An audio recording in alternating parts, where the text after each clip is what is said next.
Muy bien, muy buenos días a todos, muy buen lunes. Encantado de estar de nueva cuenta con todos ustedes. Para mí es un honor continuar con este escenario. ¿Sí? ¿Hay alguien que está hablando? Ok. Quería, antes que nada, pues comentarles lo que van a ser la planificación de estas próximas sesiones.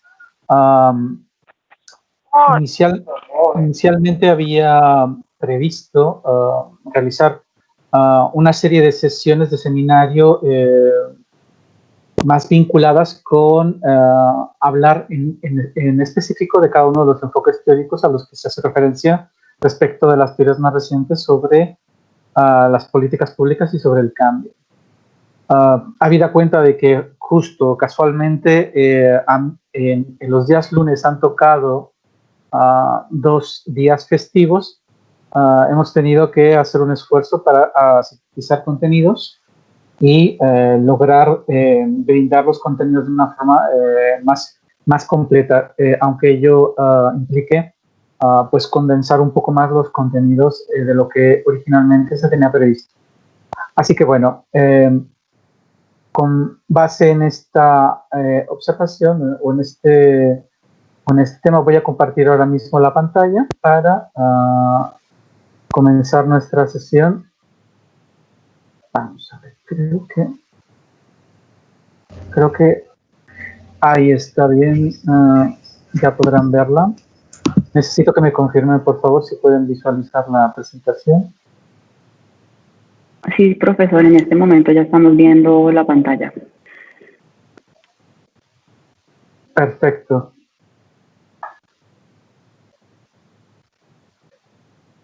¿Pero qué estoy mostrando? ¿Mi pantalla de escritorio o estoy mostrando la pantalla del la presentación? PowerPoint? Sí, PowerPoint. Perfecto. Muchísimas gracias. Bueno, voy a empezar entonces la presentación. Vamos a ver.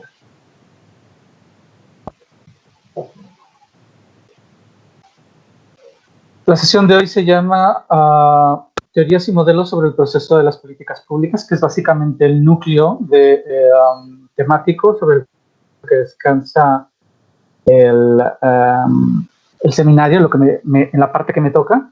Hablaremos sobre qué son los enfoques teóricos en políticas públicas, cuál es el énfasis en concreto vinculado con cada una de estas teorías principales.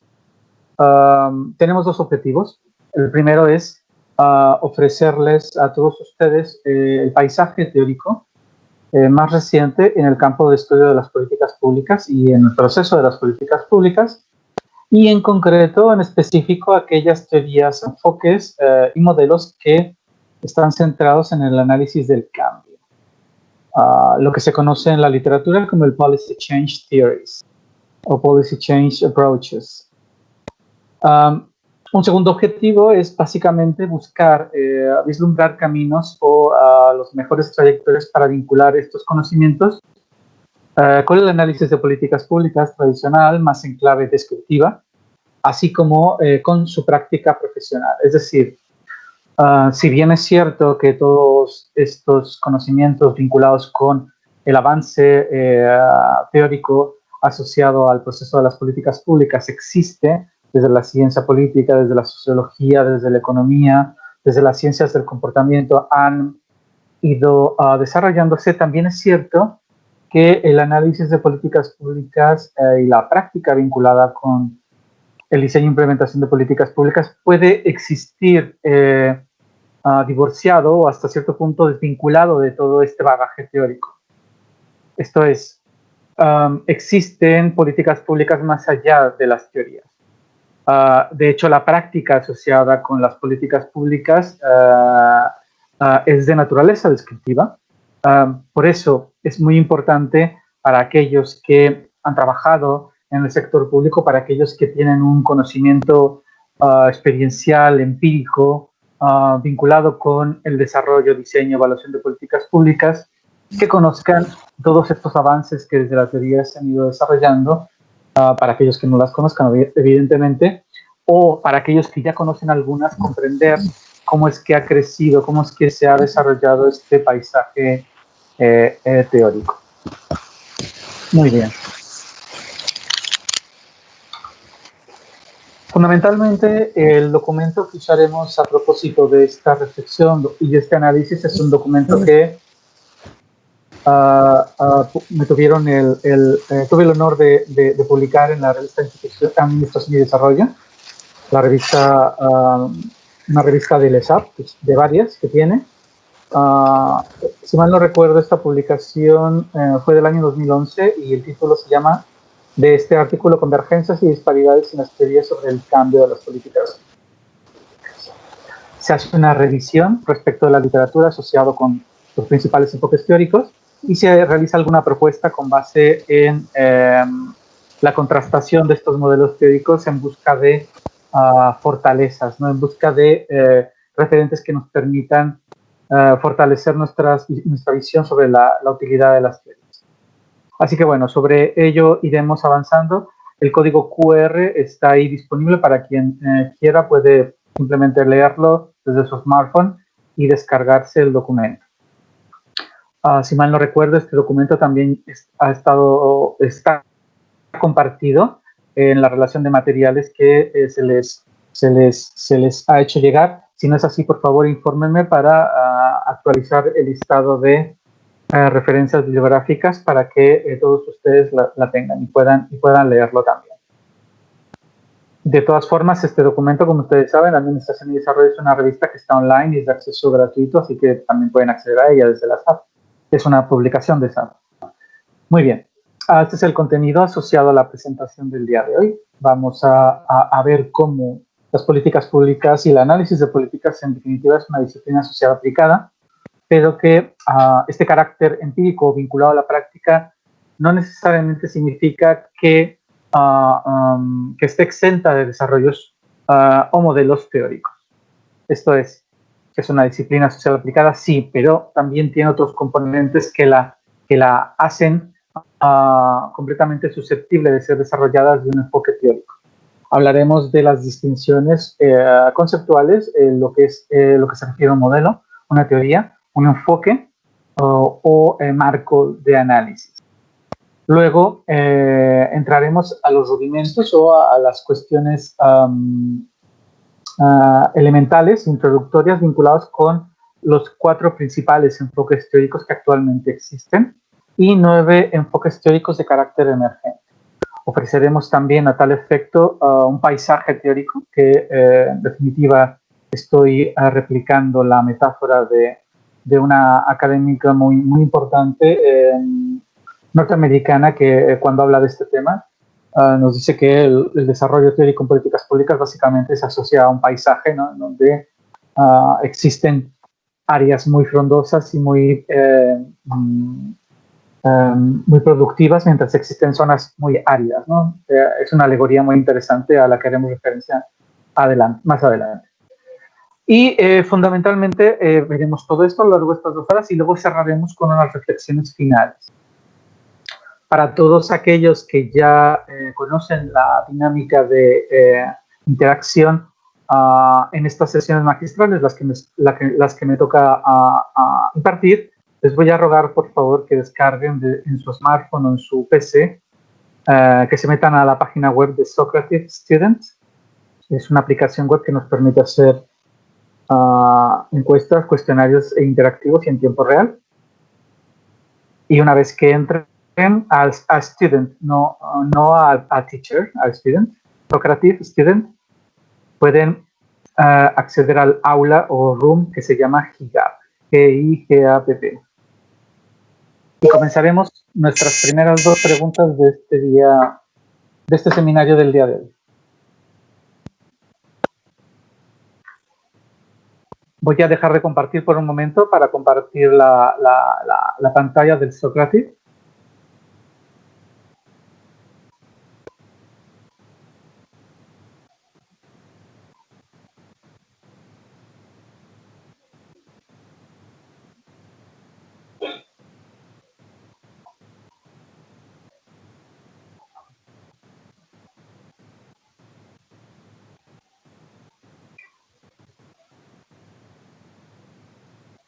Hola, ¿me escuchan? Sí, señor. Claro que sí, sí lo Ok, estamos escuchando. gracias. Sí, se escucha. Estupendo, Se escucha gracias. perfecto. Se escucha bien. Vamos para allá. Vamos a ver. Quiero que me digan si han tenido problemas para entrar en el Socrates Student. Todo bien. ¿Todo bien? Todo bien. ¿De acuerdo? Vamos. Profe, la primera pregunta es la de ¿por qué son necesarias las teorías, cierto? ¿Esa es la primera pregunta? Exactamente. Pregunta número 1. En su opinión, ¿por qué no son necesarias las teorías? Seleccione la o las respuestas que considere correctas. Les recuerdo que este cuestionario es no evaluable. Es básicamente un cuestionario para poner en común qué pensamos, qué consideramos, cuáles son nuestras visiones comunes o nuestro entendimiento respecto de conceptos que vamos a estar refiriéndonos constantemente a lo largo de la sesión. Solo tengo 7 respuestas. Me gustaría tener al menos 30 o 40 para ver cómo lo estamos haciendo. Ok, va subiendo el número de personas que se están conectando. Les recuerdo el nombre del aula. El nombre del aula lo voy a poner también en el chat. En el chat el nombre del aula es GIGAPP. Voy a copiar y pegar los datos.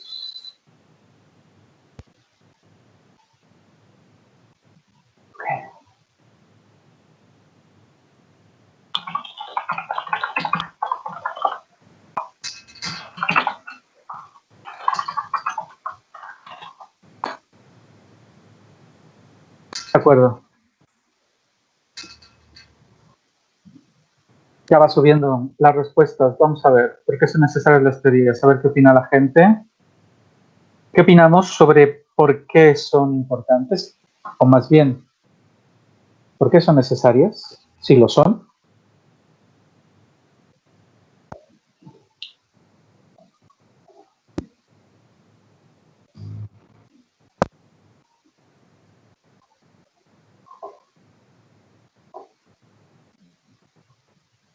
Bueno, para los que no han terminado de responder, vamos a avanzar porque se están tardando mucho.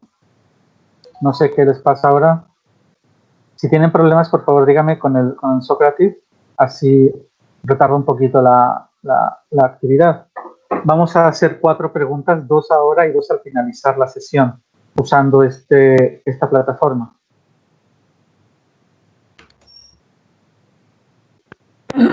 Estoy actualizando la página a ver si tenemos más personas conectadas. Bueno, 14. Voy a abrirlo ya. Veamos qué han contestado. 15, venga, vamos a esperar sus respuestas. Ya hay más personas conectadas. Muy bien. ¿Por qué son necesarias las teorías? Vamos a ver qué es lo que responden. Mayormente, en un 40%, porque nos permiten organizar el conocimiento. Porque nos permiten comprender la realidad, un 18% y un 27% porque sin ellas es imposible avanzar en el conocimiento. Muy bien. El inciso C es una pregunta capciosa, es una pregunta con trampa, perdónenme que se las haga, pero la idea básicamente era hacer referencia a una cuestión clave. La acción humana no necesariamente va acompañada de el uso de teoría. Tenemos supuestos o tenemos presupuestos sobre la base de las cuales podemos articular determinadas acciones o decisiones. Pero los sistemas de elección humana trascienden la teoría o trascienden esta forma de entender problemas y soluciones. Por ejemplo, los seres humanos seguimos reglas, seguimos instrucciones, somos rule followers, es decir, acatamos normas. Y cuando lo hacemos, no hay un marco de referencia implícito más allá de la norma. Otra cosa es que tengamos cierta empatía o cierta connotación vinculada con el castigo asociado a la norma y a su cumplimiento. Pero en definitiva, la guía que articula nuestra actuación se basa efectivamente en seguir la norma y no en fundamentar nuestra acción o la acción colectiva o la acción individual con base en un presupuesto o en una teoría o en alguna asunción sobre alguna relación de causalidad que nos permita actuar. También actuamos por imitación. Aquí el único referente, digámoslo así, teórico, si cabe la palabra de ser teórico, es que si hay algo que funcionó bien para el sujeto A, ese algo puede ser útil para mí. Si quiero hacer lo mismo o algo semejante. Los sistemas, como pueden entender, de acción humanas trascienden, digamos así, un proceso decisorio vinculado con el cálculo de expectativas, por ejemplo, si lo asociamos a un modelo de elección racional, ante lo cual no necesariamente las acciones llevan como prerequisito la asunción de una teoría o varias teorías, ¿vale? Muy bien, vamos con la siguiente pregunta. ¿Listos? Segunda pregunta voy a liberar, pero voy a esperar antes que respondan esos 4 que faltan. Hay 28 que se han conectado, pero no han respondido. Vamos, chicos, animaros. Muy bien, 25. Perfecto, 26. Voy a pasar a la siguiente. Segunda pregunta. En su opinión, ¿qué nos ayuda a saber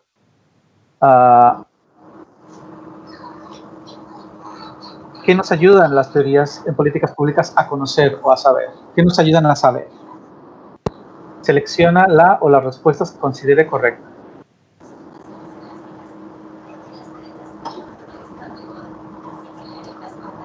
¿Qué es lo que nos ayudan a entender? ¿Qué es lo que nos ayudan a comprender?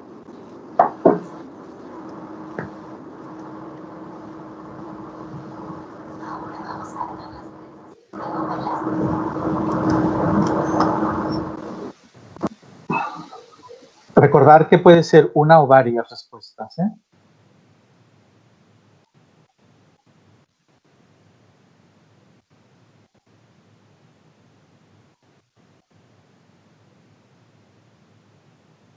Ok.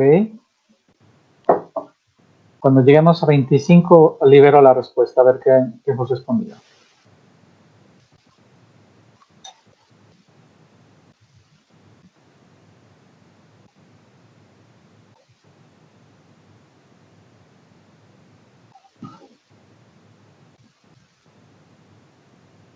$22, 22, 23, 24, a ver, 24, vamos. Parece que estoy en una subasta. Muy bien, 25, ya hemos llegado.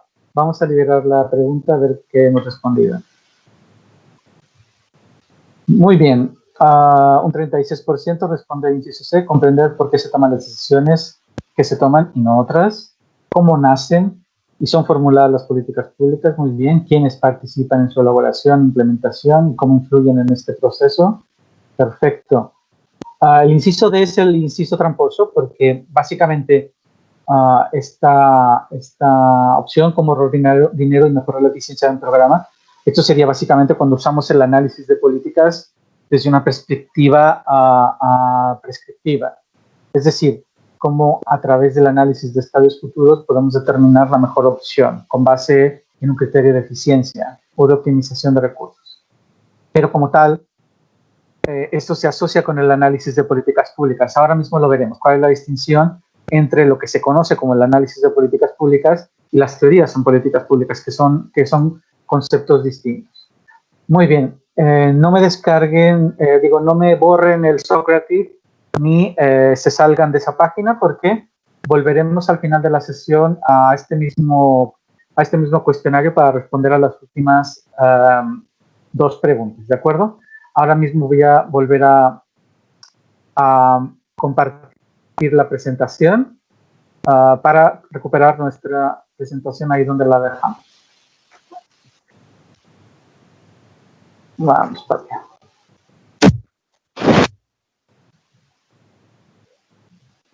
Avisarme, por favor, si ven ya correctamente la presentación.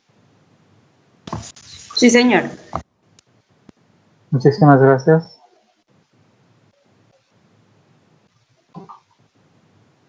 Vamos por partes. La primera distinción. Existen tres enfoques vinculados con el análisis de políticas públicas, o el policy analysis o el policy studies, ¿no? Como se conoce en la literatura anglosajona. Está el enfoque empírico, el enfoque valorativo y el enfoque normativo. El enfoque empírico se asocia con los hechos. Buscaremos explicar qué ha pasado. Buscaremos establecer relaciones de causalidad con el fin de explicar, con el fin de interpretar. Y si, además de ello, este esfuerzo empírico y de explicación nos permite generar de alguna forma, a través de procesos estadísticos o lógicos o inductivos o deductivos, información de carácter predictivo, también puede ser. Pero eso dependerá, evidentemente, del fundamento teórico, las técnicas que utilicemos. Iremos con ello más adelante. Pero en definitiva, este primer enfoque se asocia con los hechos. ¿Cómo ha pasado algo? ¿Por qué ha pasado ese algo? ¿Por qué ha pasado ese fenómeno y de qué forma existe la causalidad vinculada con los hechos asociados a un proceso en concreto? Si pueden asociar el enfoque procesal o el enfoque de ciclo de políticas públicas, está directamente vinculado con este enfoque de carácter empírico, porque buscamos explicaciones, buscamos entender procesos, ¿de acuerdo? Un segundo enfoque se asocia a la valoración. Nuestra pregunta fundamental es saber si aquello que ocurrió valió la pena o no, cambió algo o no. Por lo tanto, el tipo de información que se genera bajo este enfoque es de carácter evaluativa o valorativa.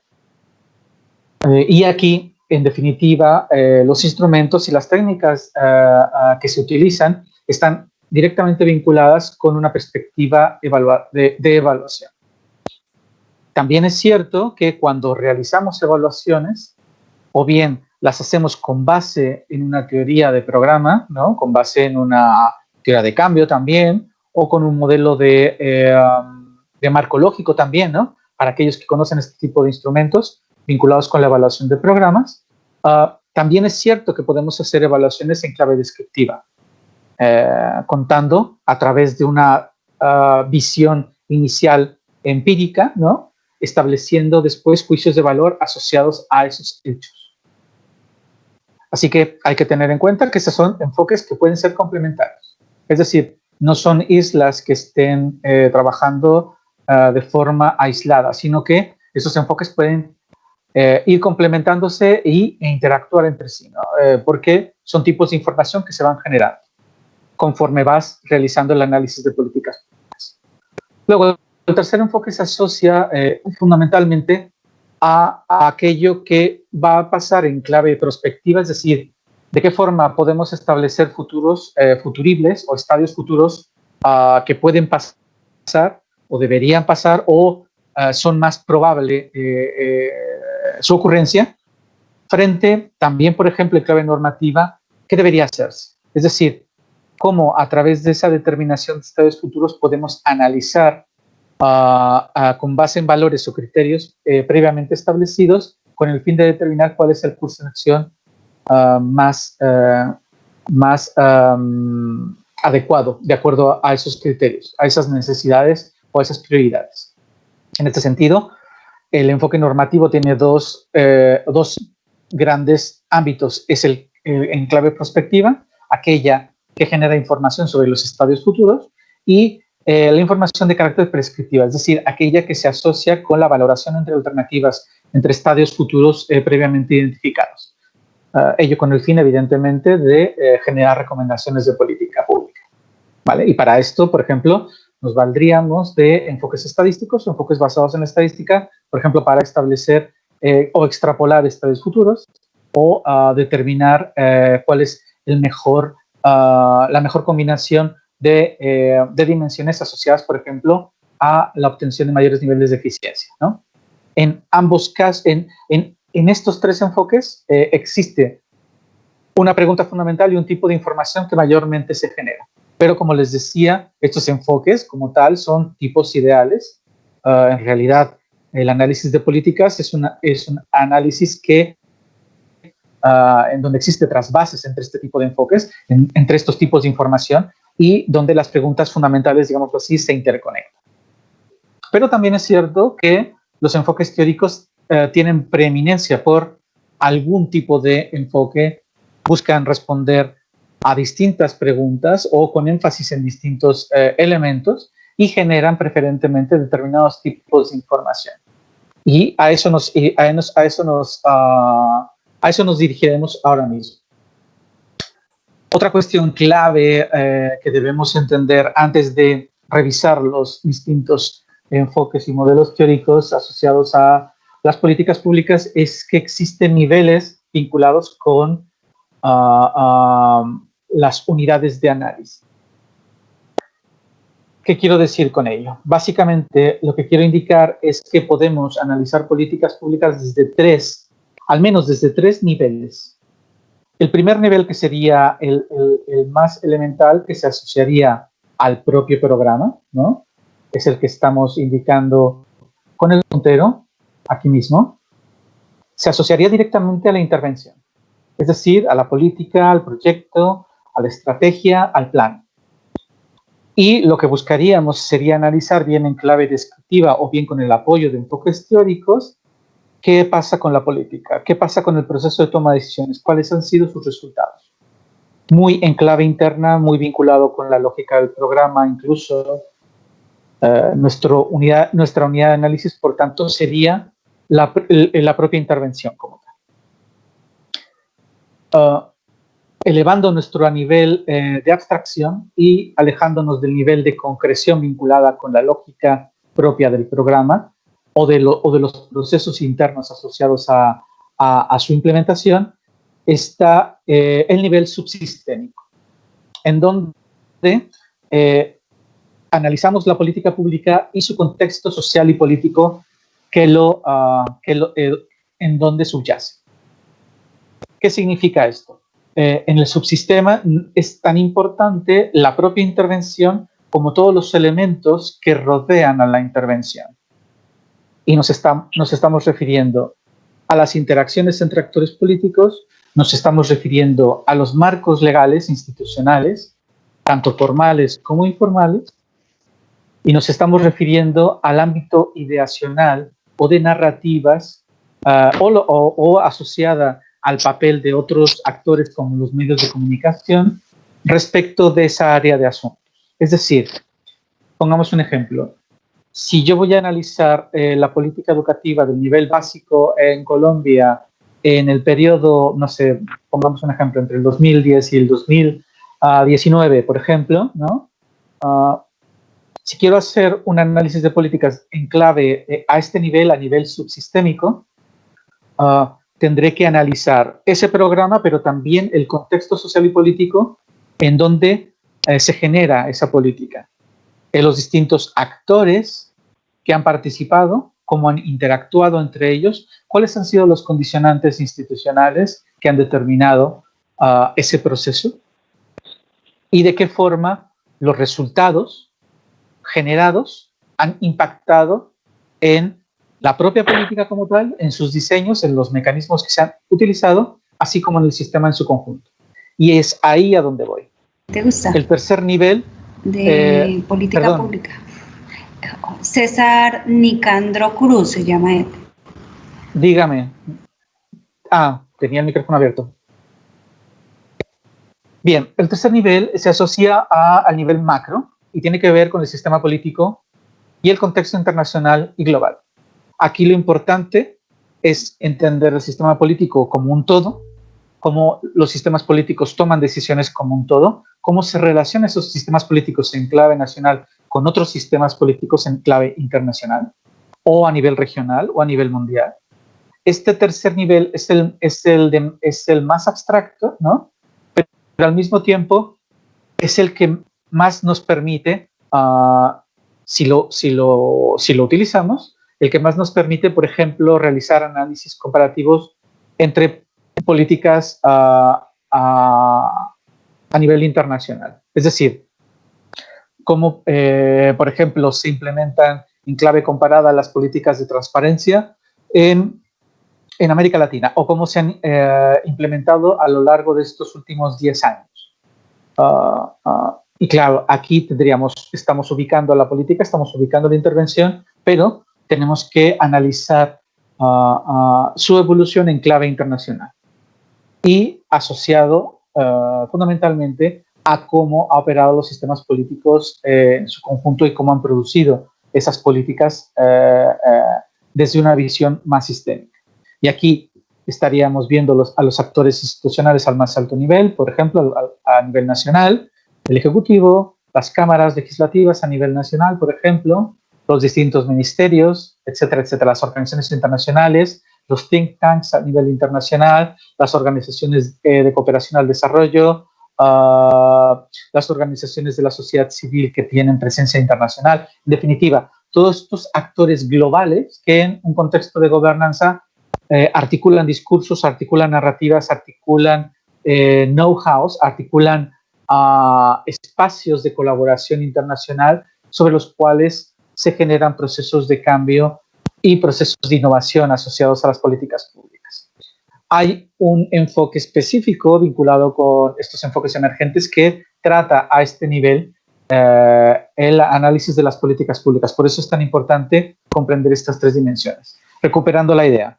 Primer nivel de análisis, la intervención, el programa, el proyecto, la propia política pública tal como la conocemos, un mayor nivel de concreción, mucho más específico, porque se vincula con una intervención en concreto, y en donde podemos hacer análisis de políticas públicas, incluso en ausencia de perspectivas teóricas. Para el caso de los segundos niveles de análisis, el nivel subsistémico y el nivel de sistema político o de régimen, es fundamental el uso de teorías. Aquí no podemos hacer análisis en ausencia de referentes teóricos. Y esto es importante entenderlo porque el nivel de generalidad y el análisis conceptual precisa referentes conceptuales y teóricos para explicar estos procesos. Avancemos con un poco más de rapidez para no perdernos en el tiempo. Estos serían, en definitiva, los niveles. El nivel de régimen o sistema político, el segundo, el intermedio, nivel de subsistémico, y el tercer nivel, con mayor concreción, el nivel programa o intervención. En todo este contexto, posiblemente la categoría de análisis más importante sea esta, el subsistema de la política, es decir, este segundo nivel de análisis al que hacemos referencia.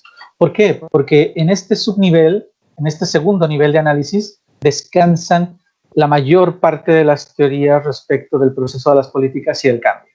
La mayor parte, quiero decir, todo del conjunto de teorías identificadas, aproximadamente un 80% descansan fundamentalmente a este nivel, a nivel subsistémico. Sinónimos vinculados con esta idea del subsistema de políticas encontrados en la literatura pueden ser los dominios de política pública, según Bernstein, los policy domains, o los sectores de política pública que se identifican por varios autores, incluso organizaciones internacionales. Hablan de sectores de política pública cuando nos referimos a las áreas, por ejemplo, en materia de educación, sanidad, vivienda, desarrollo urbano, políticas de empleo, etcétera, etcétera. Hay otros autores que hablan de regímenes de políticas, no confundirlo con el nivel más alto, el nivel sistémico. Carter Wilson habla de regímenes de políticas públicas como una forma de entender los subsistemas, pero desde una perspectiva macro. Ahora los veremos cuando hablemos del modelo de regímenes de política pública de Carter Wilson, que es súper interesante como dispositivo para comprender procesos macro vinculados con el cambio y la estabilidad de políticas públicas. Y luego el acuño o el autor principal que defiende esta categoría de análisis, el subsistema de la política, Paul Sabatier, y correligionarios vinculados con el enfoque de coaliciones promotoras. Como les digo, hablaremos de cada uno de estos enfoques ahora a lo largo de esta sesión. Bien, hagamos un cruce entre dimensiones y enfoques. Me gustaría que me respondieran a una pregunta en concreto. Si tienen una investigación en mente para realizar, ¿por qué dimensión y por qué enfoque estarían o apostarían más para ubicar su trabajo de investigación? Aquí pueden abrir el micrófono si quieren o contestar a través del chat. Me voy a quedar con 3 respuestas nada más. Si hay alguno de ustedes que esté avanzando en investigación o ya le esté avanzando o esté desarrollándola o la haya propuesto como proyecto, ¿en qué dimensión y bajo qué enfoque está concentrando sus esfuerzos? Seguro que hay más de uno que está desarrollando ahora mismo investigaciones o tiene en mente realizar una. ¿En dónde ubicarían su esfuerzo en cuanto a dimensión y en cuanto a enfoque?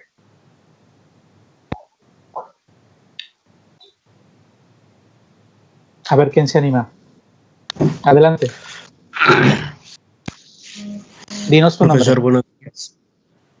Bueno, Profesor, buenos días. Le habla Wilson Amezquita en Bogotá. Pues yo estoy iniciando un proyecto de investigación y lo ubicaría en la dimensión subsistemas sectores con el enfoque valorativo, teniendo en cuenta que va a ser o busca ser de organizaciones sociales. sí, Wilson, te cortas un poco. En la localidad de la ciudad. ¿Puedes repetir los últimos 5 segundos el tema de tu investigación? No, sigo sin escucharte. Seguramente tienes un... Ahí te escucho. Ahí. No te escucho otra vez. Oh, qué pena. Wilson, no sé si tienes un problema con el micrófono. Ahí me escucha bien. Ahí. No te muevas. Sí, Adelante. pero el enfoque valorativo y la dimensión subsistemas, ¿no? Teniendo en cuenta o la investigación tiende a realizarla sobre las organizaciones sociales, organizaciones comunitarias, en esa cogestión que harían de los recursos públicos que está destilándose últimamente en la administración pública. Ok, es interesante. El papel de las organizaciones del sector social, digámoslo así, ¿no? Como entidades que gestionan recursos públicos de ayudas o subvenciones, tal vez. No tanto, profesores. Es ese modelo comunitario de las juntas de acción comunal acá en Colombia, que son más de 60 y pico de mil, creería, pues actualmente son más de 65 mil. Ya sé cuál. Si bien es cierto, tienen una altísima dependencia del Estado y de los diferentes niveles del Estado, pero pues lo veo yo desde el punto de competencia con el mismo Estado para administrar los recursos. Entonces, por eso le doy el enfoque valorativo, porque yo creo desde mi perspectiva, y es lo que trataré de demostrar a lo largo de la investigación, que realmente no tienen las herramientas para hacer esa gestión, ¿no? Y pues hay una competencia que no está, diríamos, en las mismas condiciones, porque pues, digámoslo así, una Secretaría de Cultura y Deporte quiere ejecutar sus recursos y no le va a entregar ningunos recursos a una Junta de Acción Comunal que quiera desarrollar un proyecto en deporte, en recreación y deporte. Entonces es lo que yo veo que pretendo valorar, es eso. Ok. Muchísimas gracias, Wilson. Ya te escuchamos bien. Por lo que entiendo, entonces, el foco sobre que quieres descansar de tu trabajo se vincularía con una evaluación, por un lado, de implementación y por otro lado, de identificar esos mecanismos o instrumentos y su nivel de eficacia. Adelante, sí. Y uno tratando de hacerlas.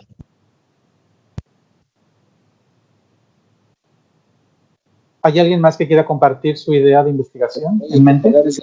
Profesor César, si adelante. Espacio, me gustaría. Profesor César, mi nombre es Luis Arnés Rincón, soy docente de la Territorial de Cundinamarca. Yo me encuentro realizando una investigación donde lo que estás planteando en este momento me es bastante aclarador, en el sentido de que cuando miramos las dimensiones se convierten como en una escala a partir de lo que yo estoy manejando, es decir, pero escala escala territorial. La dimensión de programa sería el territorio donde efectivamente va a ser establecida la política, y cuando empiezo a subir de escala, a mirar regiones mucho más grandes y mirar qué otros efectos, qué otros subsistemas se están aclarando, entonces entraría dentro de esa segunda dimensión, y cuando ya empezamos a mirar si puede llegar a tener un efecto que tenga un impacto más allá de lo regional, entraría entonces en esa dimensión política, en la última dimensión que propone. Y la parte de los enfoques, el enfoque empírico, como lo planteas, es como esa explicación del fenómeno, pero igualmente dentro de lo que planteo hacer, necesito hacer una valoración de eso que explico, y eso me permite poder hacer una modelación para hacer prospección y hacer un ejercicio de modelación en estas tres escalas. No sé si estoy interpretando bien los conceptos, pero se me acercan, se me asemejan un poco a este tipo de fenómeno. Profesor, muchas gracias. Muchísimas gracias a ti, Luis. Creo que, has dicho algo muy importante, es que muchas veces estas dimensiones coinciden con lo que entendemos como las jurisdicciones vinculadas con lo local versus lo nacional. No obstante, la concatenación no siempre ocurre así. Es decir, podemos hablar de programas locales como bien de programas nacionales. Podemos analizar subsistemas locales como subsistemas a nivel nacional. En el caso de los regímenes es algo distinto porque se asocia al sistema político en su conjunto, en cuyo caso sí que está más circunscrito a la dimensión nacional. Y sí, efectivamente, la segunda parte de tu comentario y de tu aporte es bastante interesante, porque de alguna forma lo que buscas proponer es un análisis comprensivo de políticas públicas que implique una metodología que aborde estos tres enfoques en su conjunto, ¿no? Porque no solamente te vas a quedar en la dimensión evaluativa previo desarrollo de explicación bajo un enfoque empírico asociado a la experiencia, sino que también lo buscas es identificar escenarios futuros para recomendar, que está bien. Y esto, digámoslo así, legitima de alguna forma esta visión de complementariedad entre enfoques. Antes que ser exclusivos o ser excluyentes, son complementarios, ¿no?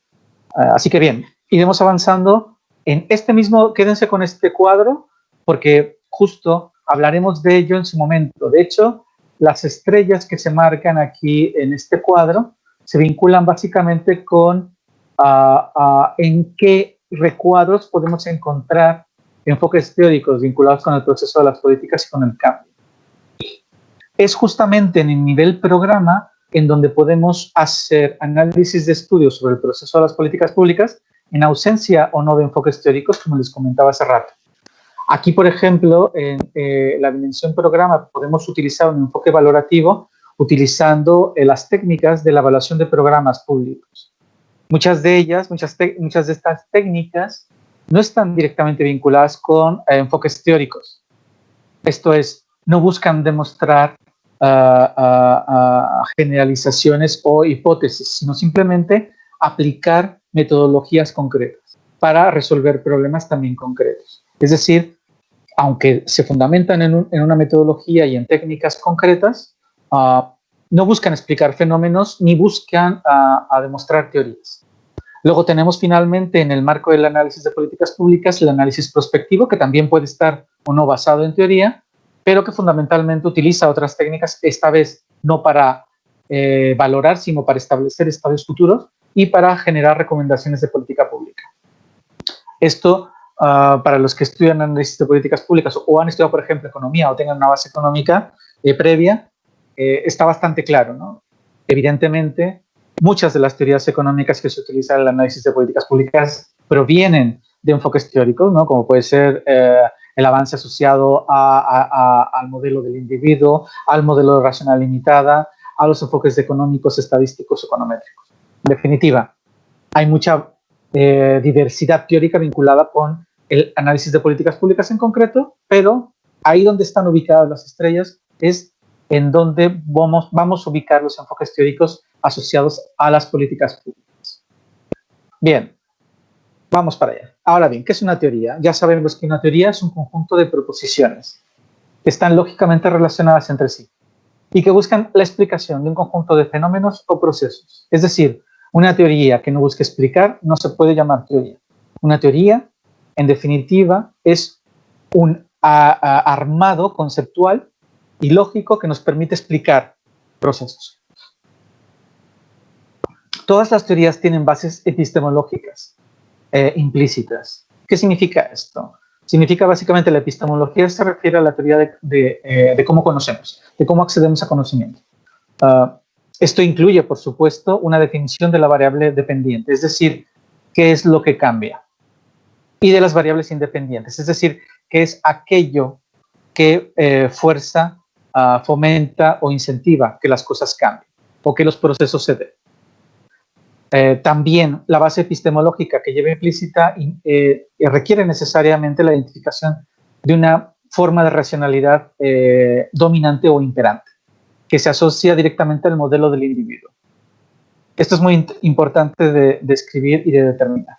El modelo del individuo significa básicamente cómo la teoría entiende el comportamiento humano y cómo, a través de ese comportamiento humano, elabora los pasos o genera guías para la toma de decisiones, que pueden ser a través de modelos de racionalidad tradicional o omnicomprensiva, véase Homo economicus, búsqueda de la racionalidad, búsqueda de la eficiencia económica, o modelos de racionalidad limitada, como ya los conocemos, ¿no? Desde aquellas visiones críticas en Marx, Olsen, el institucionalismo aplicado al modelo de toma de decisiones basado en el Homo economicus, ¿no? O modelos actuales más novedosos, ¿no? Por ejemplo, esta idea del Homo narrans, que se asocia a la teoría de las narrativas políticas.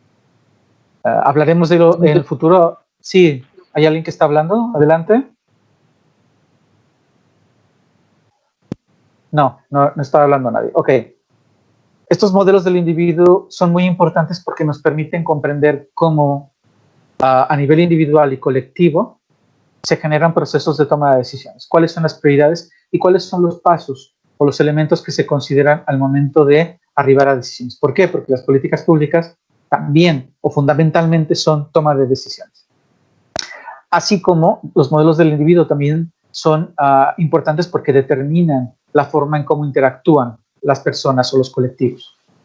Y al mismo tiempo también nos permiten comprender cuáles son los ejes, los motores o los drivers, ¿no? los mecanismos que generan o impulsan cambios.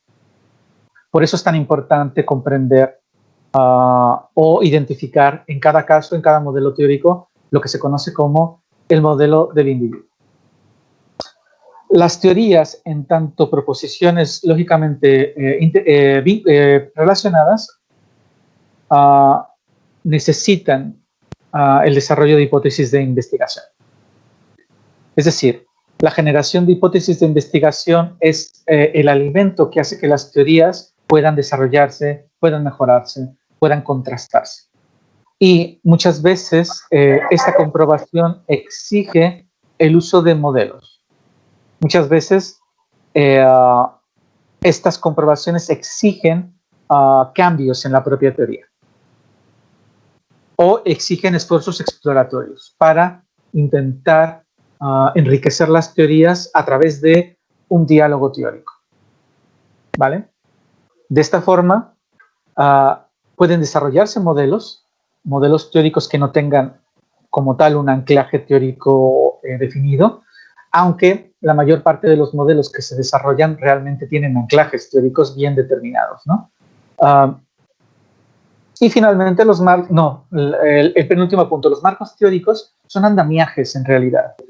Pensemos, por ejemplo, en una estructura que nos sirva para construir un edificio, una estructura preliminar que los albañiles, los trabajadores de la construcción utilizan para construir ese edificio. Pues bueno, los marcos teóricos o conceptuales son precisamente eso. Son andamiajes que nos permiten ubicar modelos, nos permiten ubicar teorías, nos permiten encasillarlos y estructurarlos de una forma ordenada.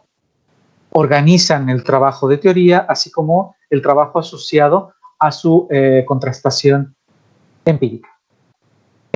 tanto los marcos, las teorías y los modelos trabajan de forma interactiva, es decir, se realimentan entre sí. Su desarrollo puede contribuir al desarrollo de los demás. Se alimentan entre sí. Tal vez esta imagen pueda ser más interesante como medio para explicar lo que les estoy comentando. Piensen que los marcos son andamiajes, son esas estructuras en donde podemos ubicar teorías, que ahí están representadas gráficamente en esferas grises, ¿no? Y los modelos pueden viajar, pueden ser clústeres concretos de aportes que pueden incorporarse a un andamiaje o a otro, que pueden aportar o contribuir a una teoría o a otra. Los modelos viajan. Los modelos son capaces de viajar entre distintos andamiajes teóricos. Por eso es importante hacer esta reflexión respecto de la distinción entre modelos,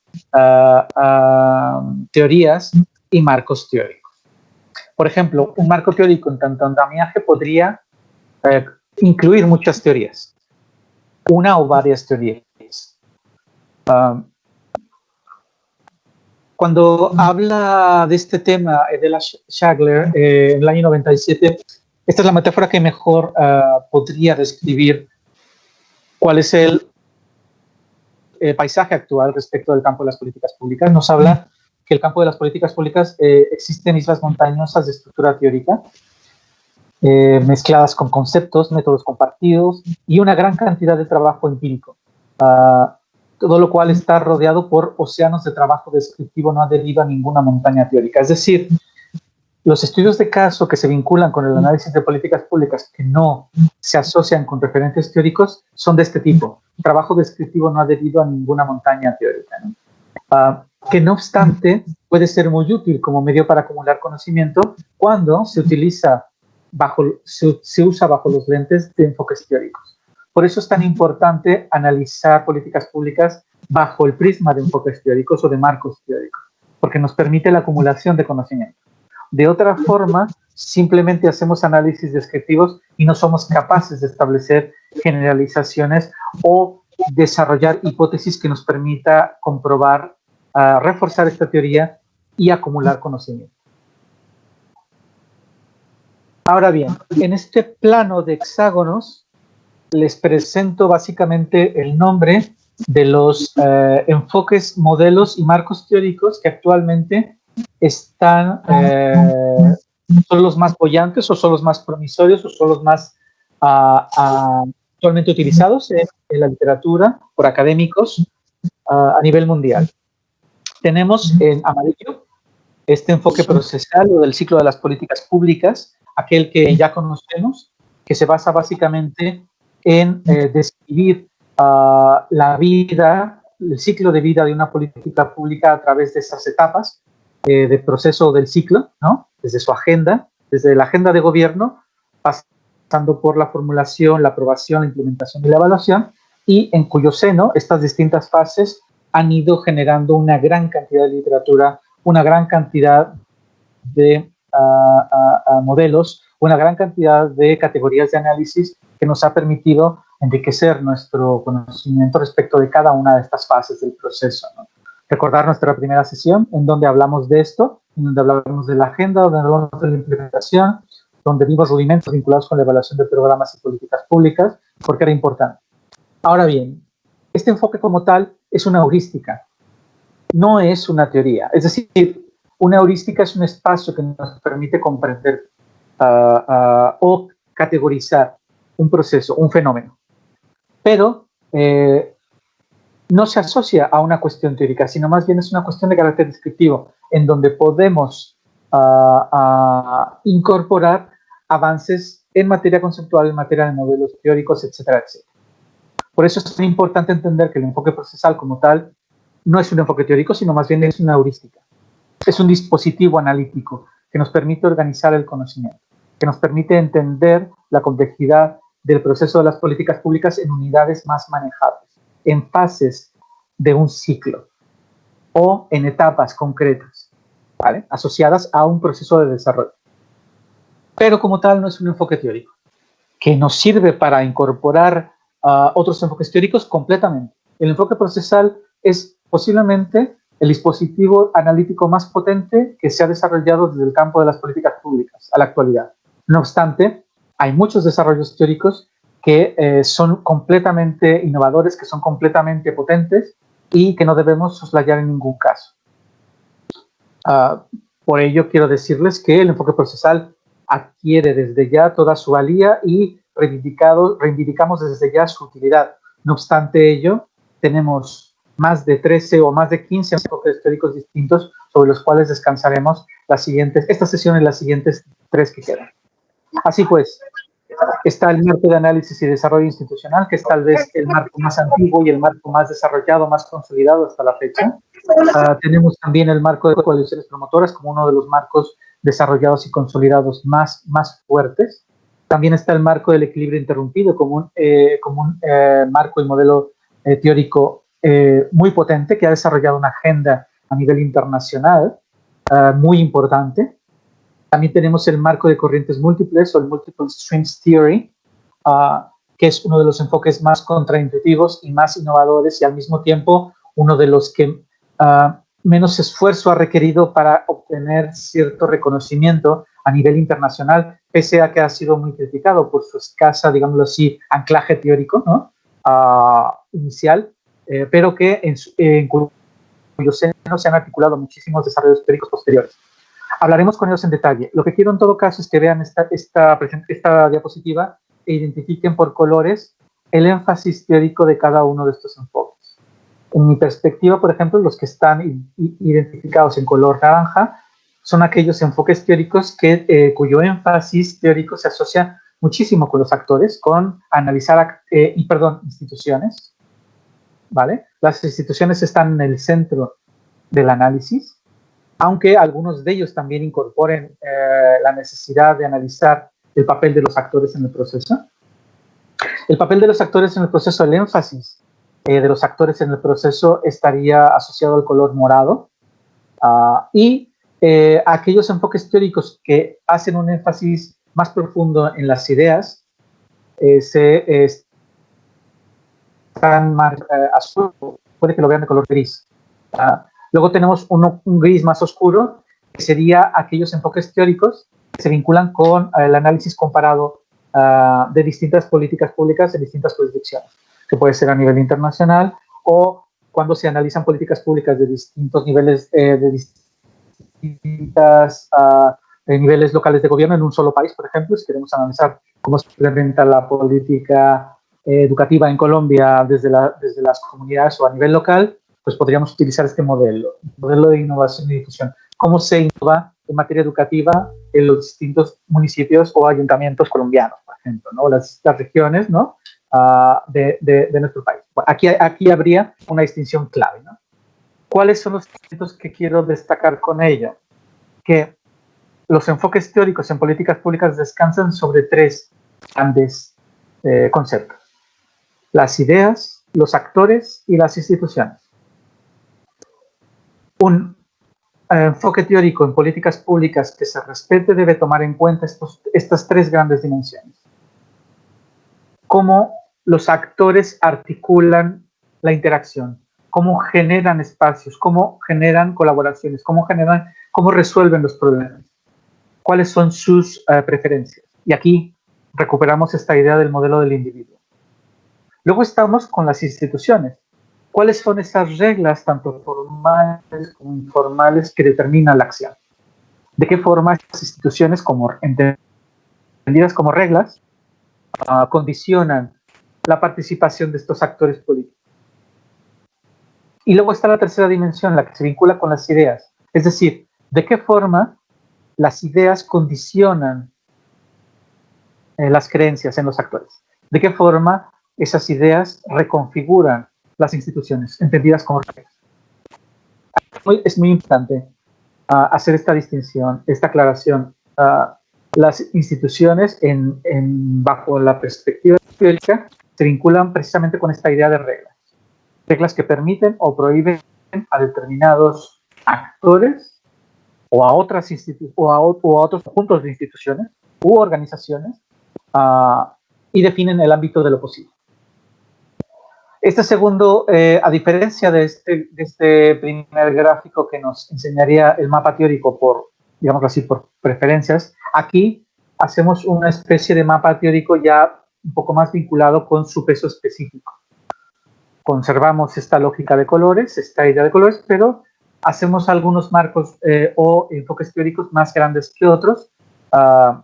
Su tamaño iría en correspondencia a su nivel de importancia relativa en la literatura.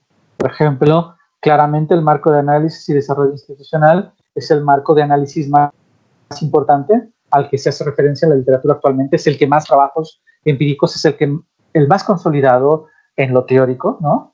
Y existen otros enfoques teóricos consolidados, sí, también, pero que también son sujetos constantes de mejora, ¿no? Está el marco de corrientes múltiples o el Multiple Streams Theory, el marco del equilibrio interrumpido, el de coaliciones promotoras como enfoques que vertebran, digámoslo así, actualmente como enfoques sintéticos, el campo de estudios actual en políticas públicas. Pero existen enfoques emergentes que están pisándoles los talones bastante fuerte, que están pisando muy fuerte en el paisaje teórico al que hacemos referencia actualmente. Está, por ejemplo, la teoría de las narrativas políticas, ¿no? Como un enfoque teórico muy importante, muy promisorio. Tenemos también la teoría de la reglamentación de políticas públicas, o el Policy Feedback Theory, que hace referencia claramente a esta idea contraintuitiva también de que las políticas públicas condicionan la lucha política, es decir, configuran escenarios institucionales que a su vez condicionan la lucha política. Esto lo dijo en su momento Theodore Lowick cuando se refería a lo que llamaba las arenas de poder en su momento, de Power Arenas, ¿no? Y las distintas arenas que identificó: la arena constitucional, distributiva, redistributiva y regulatoria, ¿no? Bueno, Wilson no, fue el que identificó la arena constitucional en una mejora al modelo inicial de Theodore Lowick.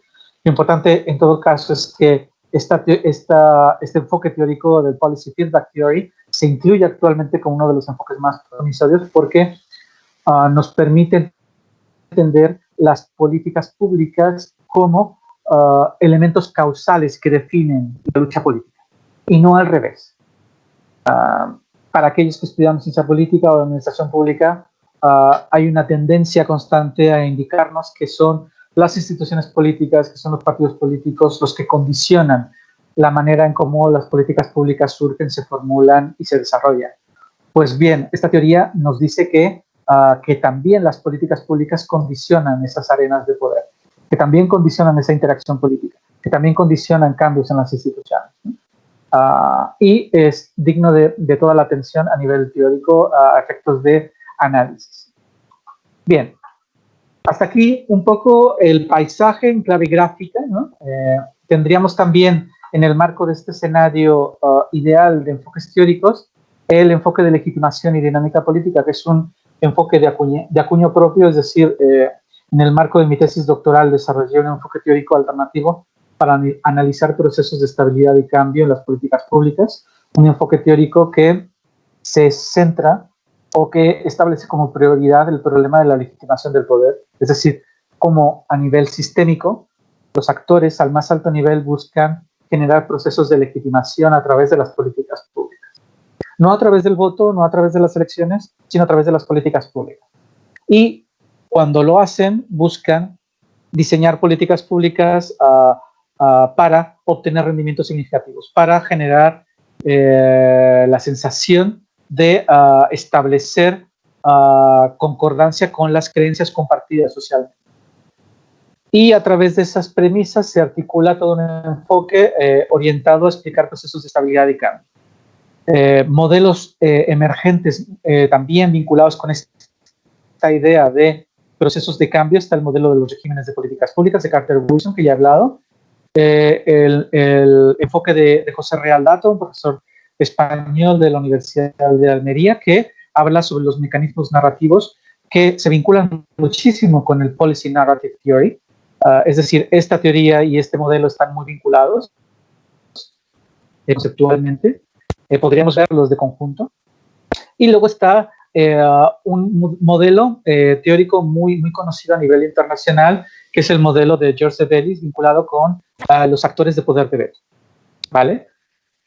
Ahora les voy a dar un paisaje de todos estos enfoques teóricos. No me centraré en ningún concreto, con el objetivo de que ustedes tengan una visión de conjunto. En las siguientes 3 sesiones haremos un esfuerzo por centrarnos en cada uno de estos enfoques con referencia a algunos estudios de caso. Bien, empecemos por el primero, por el más importante, por el que dio origen. La foto de la persona que ven ahí es de Elinor Ostrom.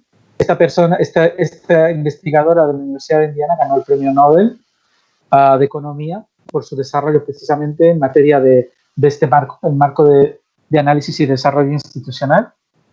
¿Cuál es el objetivo? El objetivo de este marco es la generación de un esquema general para la comprensión y el estudio de la dinámica de la acción colectiva, usando para ello el modelo de elección racional institucional, es decir, los actores políticos, piensen en el modelo del individuo. Los actores políticos e institucionales utilizan la racionalidad, pero condicionada institucionalmente. Es decir, las instituciones limitan el ámbito decisional de los actores. Estos desarrollos están muy vinculados con las teorías del nuevo institucionalismo económico y del institucionalismo histórico de Williamson y Oliver North. Explora el espacio institucional entre 2 tipos generalizables de acuerdos institucionales, es decir, de intervenciones. Entre la burocracia pública y el mercado, ¿cuál es ese espacio que existe?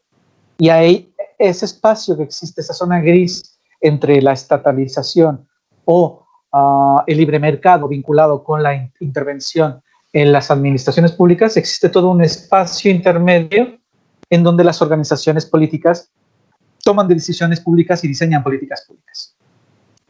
A todo este espacio, la teoría del análisis y desarrollo institucional le llama gobernanza. Lo define como esta idea de la gobernanza. Y el enfoque vinculado con este desarrollo se asocia muchísimo a nivel local y a esquemas de autogobierno. Es decir, hasta qué punto las organizaciones de sociedad civil pueden autogestionar recursos comunes.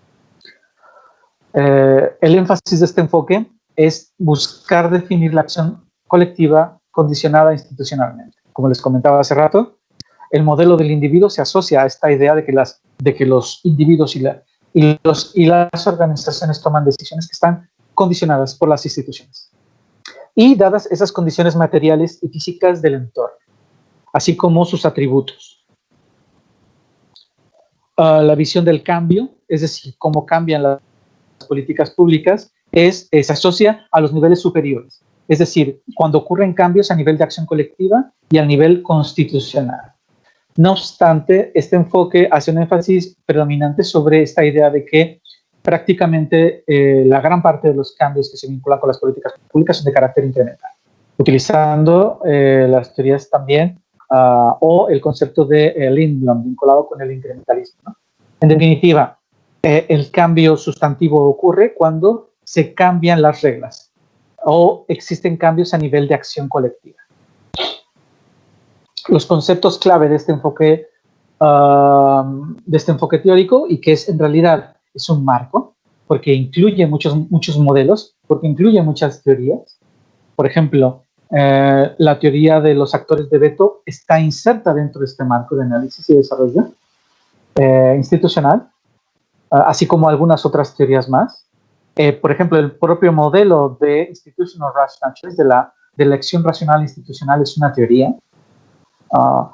En donde los conceptos clave está básicamente en cómo se generan los acuerdos institucionales, cómo se establece esta acción colectiva condicionada por las instituciones, cómo se gestionan esos recursos comunitarios o recursos comunes. En la literatura se refieren a los Common Pool Resources. ¿Cuáles son los niveles de acción o de actuación en donde se opera esta acción colectiva? Y cómo se establece el comportamiento estratégico. Es decir, aquí los actores, si son racionales, orientarán su comportamiento en clave estratégica. ¿Por qué? Porque buscarán la optimización del beneficio o de la utilidad.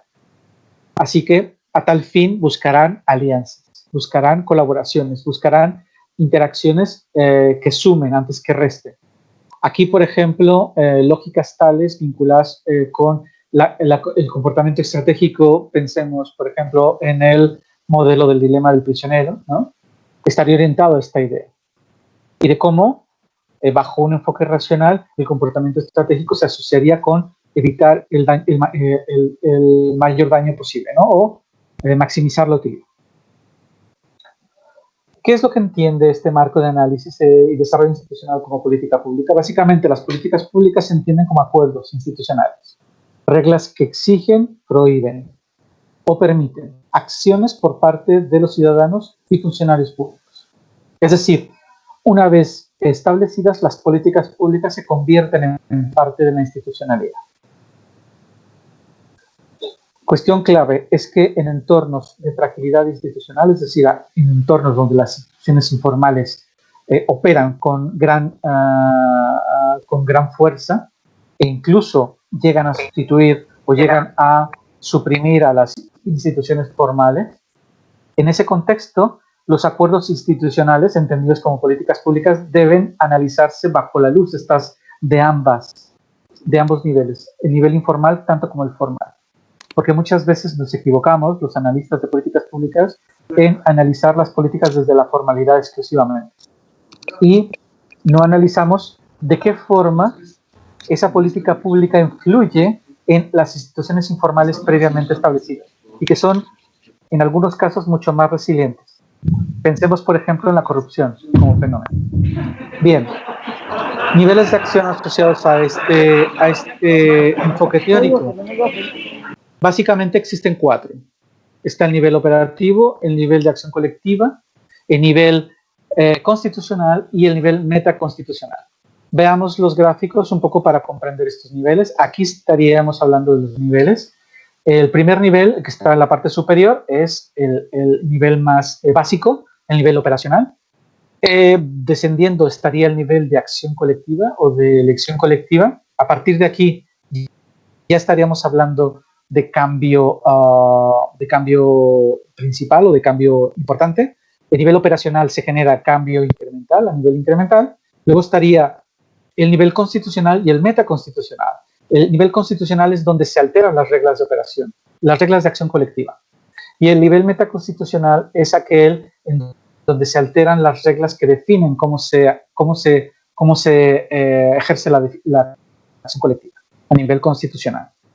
Es importante entenderlo porque de alguna forma hay situaciones constitucionales en donde se cambian las reglas de acción colectiva, pero hay situaciones metaconstitucionales donde se cambian las reglas sobre cómo se decide esos cambios de acción colectiva.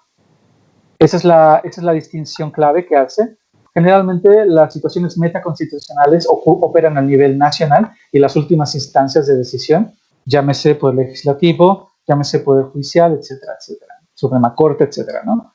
Este sería el modelo marco sobre el que descansa el marco de análisis y desarrollo institucional. Tenemos unas condiciones, un entorno, tenemos atributos de la comunidad que se asociarían con el mundo físico, con la forma en cómo se interactúa, incluso con aspectos o dimensiones de carácter cultural. Y las reglas del uso se referiría a todas aquellas instituciones que están más allá de la formalidad, junto con las normas formales. En una segunda parte, en la parte central, tendríamos la arena de acción, que es básicamente todo ese espacio institucional en donde los actores y su circunstancia operan para determinar o definir la acción colectiva.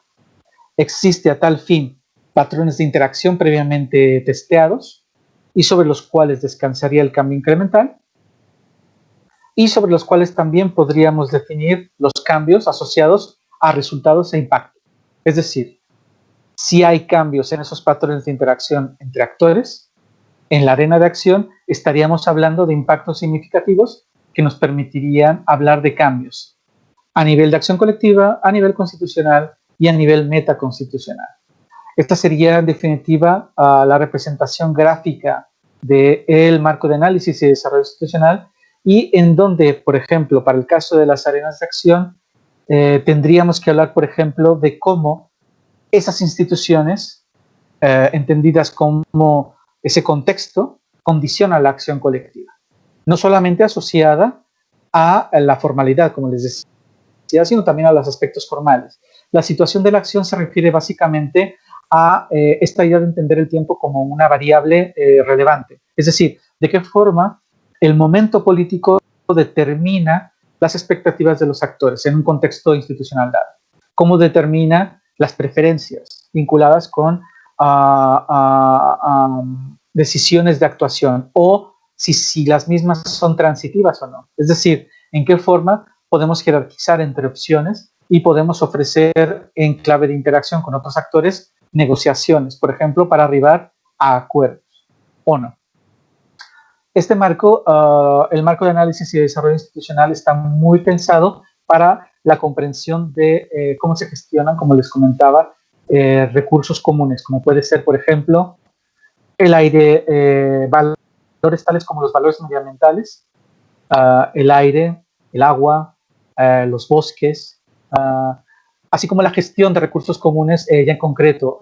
Hay muchísima investigación vinculada, por ejemplo, con la gestión de explotaciones pesqueras, de cómo distintas comunidades, en este caso, por ejemplo, serían comunidades de pesqueros, negocian y generan acuerdos de acción colectiva que les beneficia a todos o que les perjudica lo menos posible a lo largo del tiempo. Y cómo esos generan patrones de interacción que establecen impacto sobre las políticas públicas a lo largo del tiempo.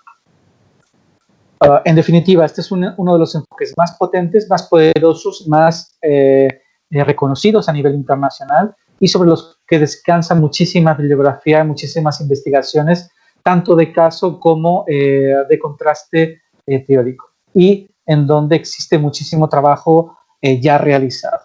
Como tal, es un marco teórico que se entiende como consolidado y que es digno de toda la atención, por eso se ofrece el primero en este seminario. Luego tenemos otro enfoque que también es completamente interesante, digno de toda nuestra atención por cuanto al carácter contraintuitivo de su postulado inicial. ¿Por qué? Porque desafío, digámoslo así, a la literatura pluralista tradicional en políticas públicas cuando surgió en el año 84.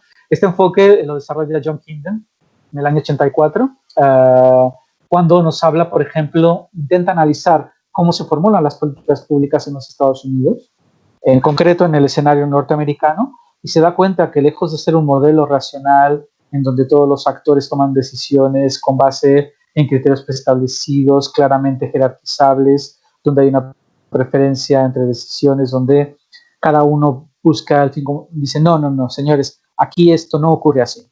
Esto es un proceso básicamente caótico, en donde tres flujos o corrientes, cuando confluyen, generan espacios que favorecen procesos de formulación y cambio de las políticas públicas, generan lo que se conoce como ventanas de oportunidad. A través de este acoplamiento entre estas corrientes, que él llama corriente de problemas, corriente de políticas y corriente política, es decir, de la lucha política, cuando logran converger en un espacio temporal y existe ese acoplamiento, hay un proceso que se conoce como ventana de oportunidad, en donde estos cambios o estas agendas entran, estos asuntos entran en la agenda política y adquieren la atención del gobierno. Por lo tanto, la visión del cambio es una visión bastante caótica, bastante poco ordenada, pero al mismo tiempo bastante interesante respecto de cómo los sistemas políticos complejos o muy descentralizados, o donde hay mucha fragmentación de poder, operan, y en donde es muy importante conocer estos flujos o estas corrientes, ¿no?, para identificar los mejores momentos para insertar exitosamente los asuntos que se debaten en la agenda sistémica hacia la agenda gubernamental. De ahí que, por ejemplo, sea tan importante desde la perspectiva no solamente de John Kingdon, el precursor de esta teoría, sino también Nicolaos Zachariadis, quien hizo un esfuerzo posterior para incorporar de lleno esta teoría, este enfoque, digámoslo así, dentro de estos enfoques exitosos o consolidados, que otros autores llaman marcos sintéticos, ¿no? Desarrolló Nicolaos Zachariadis esta idea de el modelo de racionalidad limitada vinculada con el garbage can theory. Ahora lo veremos, y en donde los actores políticos funcionan como líderes, como facilitadores del cambio, pero que también generan espacios para la manipulación política. Es decir, como conocen cómo operan estos streams o como saben cuál es la tendencia asociada a estos distintos flujos, pueden influir sobre los medios, pueden influir sobre el debate político, pueden influir sobre determinados procesos o determinadas preferencias de algunos autores, o pueden generar estrategias narrativas asociadas a la expansión y contracción de asuntos. Conceptos clave en este enfoque de corrientes múltiples o MS es esta idea de los flujos o corrientes. Es esta idea del modelo de papelera, de bote de basura, es decir, este modelo de racionalidad limitada en donde no son los individuos los que, con base en una racionalidad, buscan la mejor forma de atender problemas públicos, sino que más bien existe una dinámica ciertamente caótica entre problemas y soluciones, donde existen soluciones preconcebidas que están a la búsqueda de problemas por ser atendidos. Y en donde aquellos actores políticos que necesitan definir, necesitan diseñar políticas públicas, acuden a esa papelera, a ese bote de basura, a ese garbage can, con el propósito de recuperar esas soluciones para atender determinadas problemáticas que van surgiendo constantemente del sistema político. Ahora bien, este Multiple Streams en su primera versión fue mejorado, como les comentaba hace rato, por Nicolás Zachariadis, con el objetivo de incorporar esta lógica de un modelo racional en donde los actores buscan manipular el proceso político. Y buscan manipularlo, evidentemente, en arreglo a sus intereses, en arreglo a sus propias dinámicas políticas y en arreglo también a sus creencias o narrativas. A tal fin, desarrollan estrategias para expandir o contraer los asuntos, basados fundamentalmente y con el único propósito de forzar esos acoplamientos entre los distintos flujos o corrientes, llamados streams. A tal fin, identifica entre 8 y 9 distintas técnicas que utilizan estos actores políticos. Describiremos ellos con detalle la sesión próxima, porque la sesión próxima nos toca hablar de este enfoque con mayor detalle. Fundamentalmente, este enfoque es un enfoque que se centra muchísimo en los actores, en la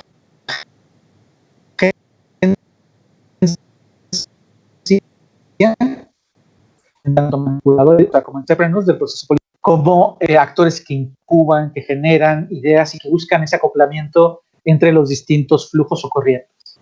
Esta sería, digámoslo así, la principal foto que quiero que se lleven respecto de este tema, respecto de este enfoque. Esta sería la representación gráfica del Multiple Streams Theory. Tenemos estos tres primeros, la corriente del problema, la corriente de la política, la corriente de las políticas, que cuando existe una ventana de oportunidad, una window of opportunity, una policy window, y en donde los empresarios políticos actúan en el sistema político para favorecer este acoplamiento y esta emergencia de ventanas de oportunidad que generan resultados a nivel subsistémico, es decir, un policy output. Como resultado de esa ventana y de ese acoplamiento existen procesos de formulación y de cambio vinculados con las políticas públicas. Esta sería, en definitiva, el marco de corrientes múltiples en una visión gráfica, ¿no? Sin duda, uno de los enfoques teóricos más potentes, más poderosos actualmente en la literatura en políticas públicas es el marco que también se puede referir como teoría de coaliciones promotoras. Este enfoque, el enfoque de coaliciones promotoras, un compañero nuestro me lo hizo recordar con las aportaciones de Masmenian y Sabatier hace 15 días vinculados con los estudios en implementación, surge precisamente de esa problematización.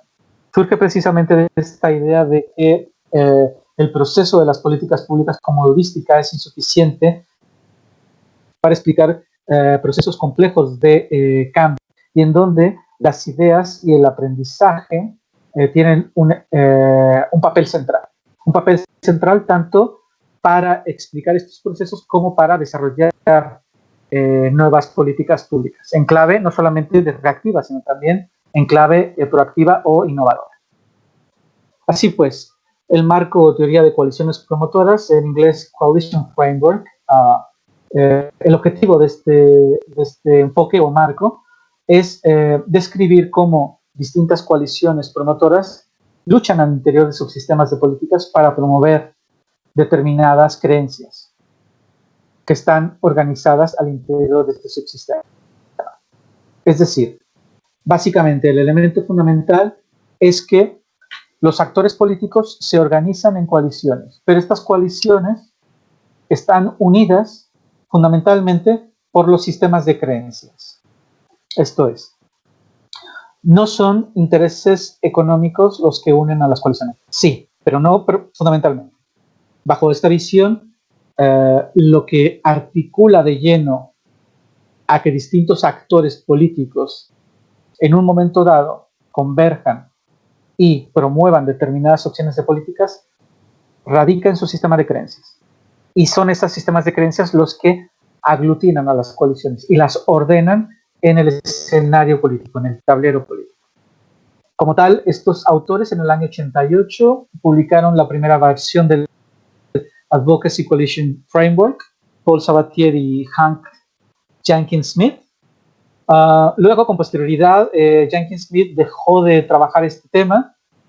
Paul Sabatier lo desarrolló en solitario y luego muchísimos investigadores le secundaron desde distintas trincheras.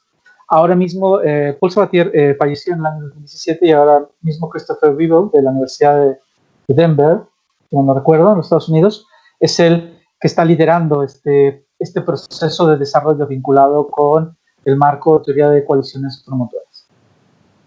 Así pues, bajo este enfoque, el cambio surge por la modificación del sistema de creencias de la coalición dominante, el cambio sustantivo. Es decir, este enfoque también reconoce que existen cambios incrementales, pero cuando existe un cambio sustantivo en las políticas públicas es cuando cambia el sistema de creencias de la coalición dominante.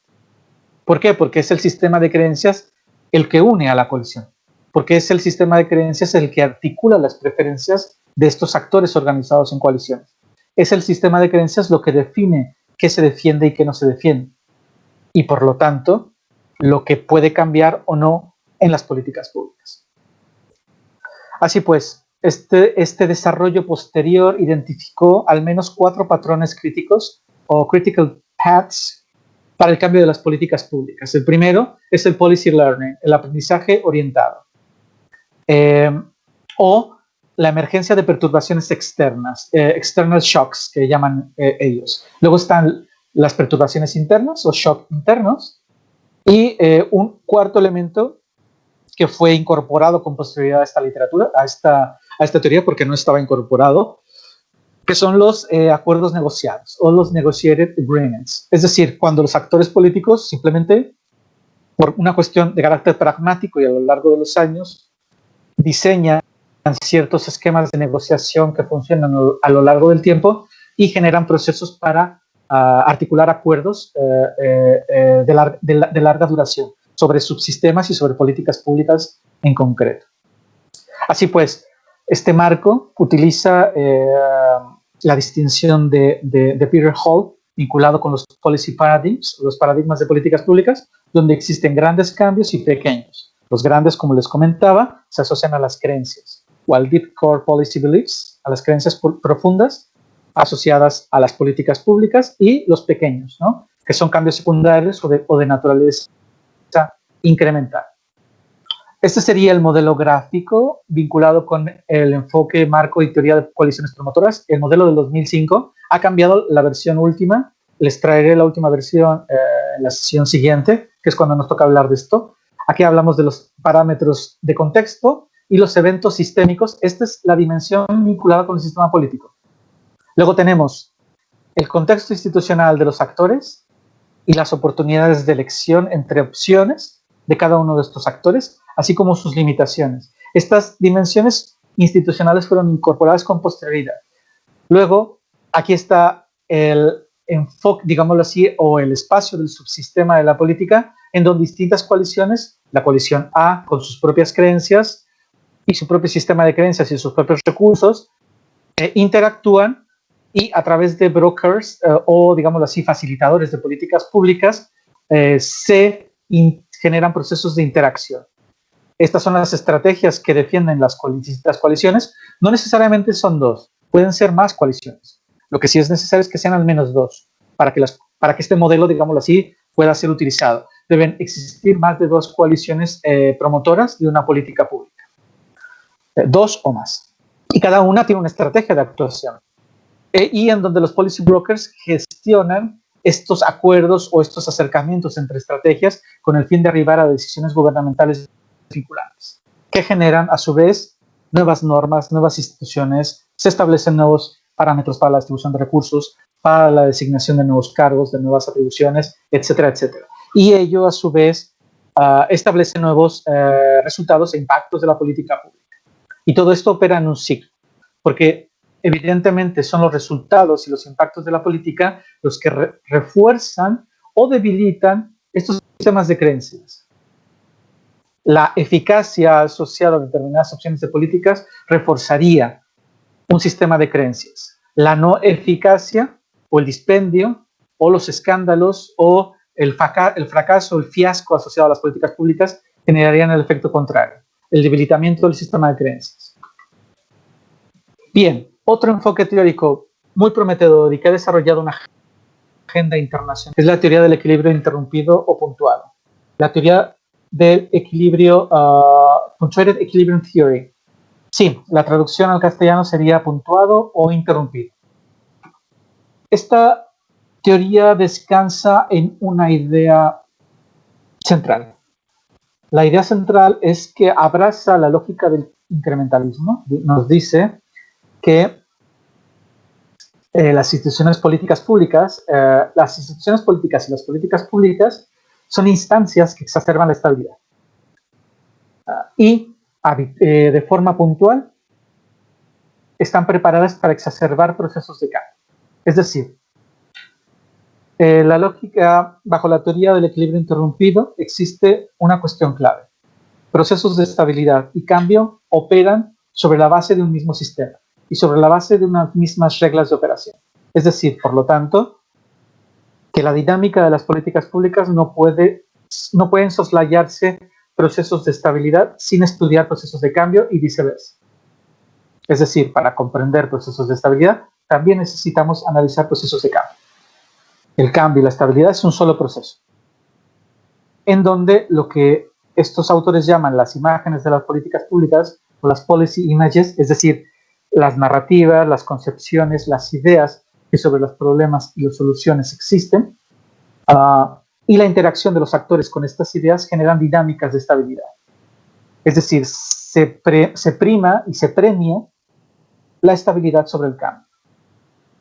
Se premia el cambio incremental y en ocasiones estos cambios estos procesos de estabilidad continuados en el tiempo son ocasionalmente interrumpidos por cambios abruptos que ocurren a nivel sistémico, obviamente.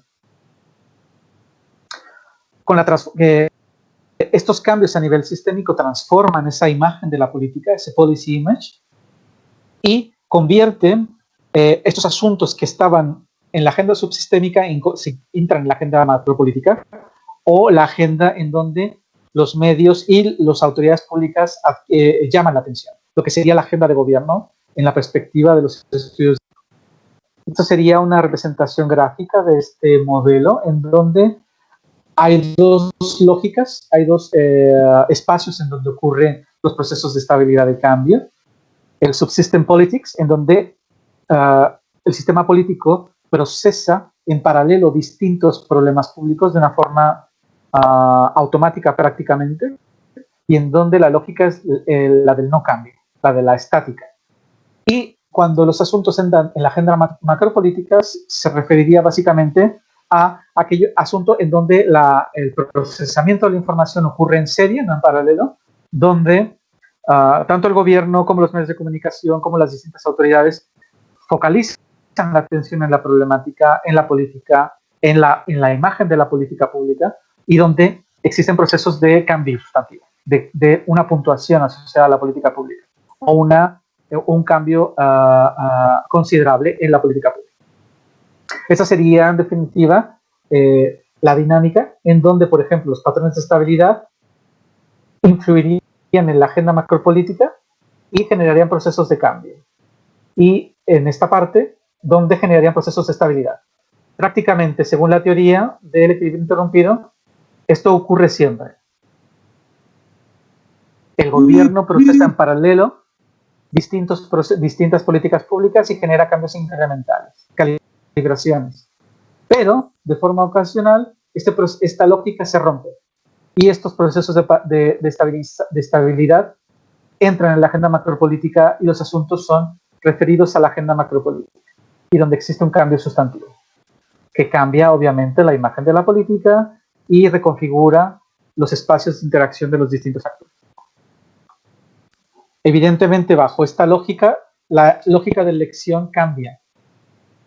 Lo veremos eso cuando abordemos la lógica del equilibrio interrumpido. Voy un poco más rápido porque ya no tengo mucho tiempo.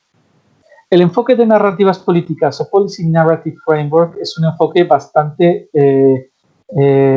prometedor. De hecho, es uno de los enfoques que recientemente ha sido incorporado en la literatura, en el libro que es el clásico en este tema, Theories of the Policy Process, y en donde se habla básicamente de esta idea de que el hombre no es un homo economicus. El modelo del individuo no se asocia a aquel modelo, a aquel hombre o aquel individuo que busca la racionalidad bien limitada o bien exhaustiva, sino que es aquel modelo del hombre que basa sus expectativas y sus preferencias en las narrativas y de qué forma estas condicionan sus preferencias y los cambios sobre las políticas públicas.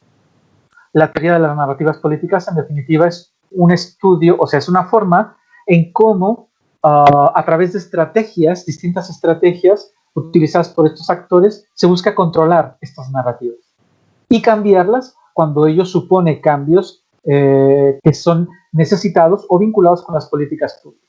Es decir, las narrativas entendidas como las visiones, las argumentaciones no necesariamente justificadas en evidencia y las formas de entender el mundo que estructuran o localizan los problemas, los definen, los caracterizan, los ubican espacio-temporalmente y los asocian o se vinculan con una ética y con una moral determinada. A eso se refieren las narrativas. Son construcciones conceptuales que definen la acción pública. Sus autores básicamente son autores que no pasan la cincuentena, bastante jóvenes, digámoslo así, desde una perspectiva académica, y en donde han avanzado sus distintos aportes y han aglutinado toda una serie de literatura que estaba bastante dispersa en políticas públicas y la han aglutinado en un solo marco teórico, que sería el que se conoce actualmente como la teoría de narrativas políticas. ¿Cómo definen a las políticas públicas? Básicamente como narrativas. Y estas narrativas son la sangre vital de estas políticas. Las narrativas como tal son historias que generan realidades. Es decir, la realidad es una construcción social. Y es esa construcción de narrativas las que articulan el proceso de las políticas públicas.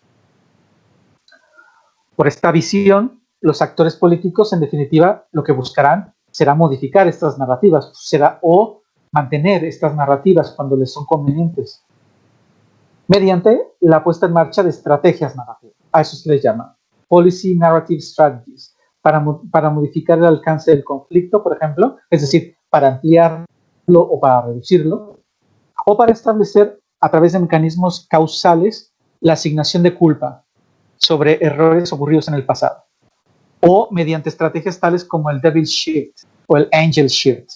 Esto es muy interesante, lo abordaremos cuando abordemos esto en profundidad, pero básicamente se refiere a esta idea o esta presuposición de los actores políticos de que sus rivales son más poderosos de lo que realmente son. Eso se le llama el Devil Shift, o cuando es el Angelical Shift es lo contrario, es lo opuesto. Y sobre la base de esos mecanismos causales se establecen estrategias narrativas para, por ejemplo, demonizar al rival político o para asignar culpas respecto de fracasos de políticas o de fiascos o de políticas que no han llegado a tiempo o de errores de implementación. Esa sería, en definitiva, los rudimentos de este enfoque de narrativas políticas, del que hablaremos con mayor detalle más adelante. Muy vinculado está que es el de la teoría de construcción social de poblaciones objetivo, desarrollado por Helen Ingram y Anna Larson-Schneider, que son dos académicas igual norteamericanas que vincularon al estudio de las políticas públicas a la forma en cómo se construyen narrativas asociadas a las target populations. ¿Qué son las target populations? Son los destinatarios finales de las políticas públicas. Lo que nos dicen básicamente estas académicas es que también la realidad es una construcción social y que en definitiva las políticas públicas se enfrentan a procesos históricos y cambian cuando cambia la concepción de las poblaciones beneficiarias. Los actores luchan para definir construcciones sociales de poblaciones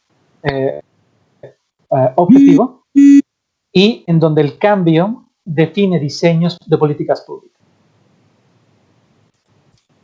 Se puede ver mucho mejor aquí. Por ejemplo, aquí tendríamos en un gráfico que se asocia con dos magnitudes, la forma en cómo entendemos los recursos de poder, si son elevados o bajos, en el eje de las Y, y en el eje de las X, si la construcción social vinculada con estos actores es positiva o negativa, es decir, si los vemos bien o mal, socialmente hablando, ¿no? Esta sería la construcción que en el año 97 se hizo de determinadas poblaciones objetivos en los Estados Unidos, donde la derecha radical estaba en un sitio tal, donde los propietarios, los homeowners o los propietarios de los medios de producción tenían una condición de poder elevada y tenían un punto de vista aventajado. Cada sociedad, cada país, cada contexto histórico define a poblaciones objetivos de distinta manera.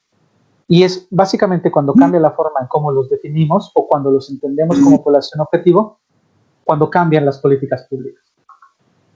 Les tengo para ello un ejemplo vinculado al caso colombiano de cómo podríamos ver estas target populations, pero lo veremos en la sesión que toca. Creo que es dentro de 15 días hablaremos en detalle de este enfoque de los diseños políticos.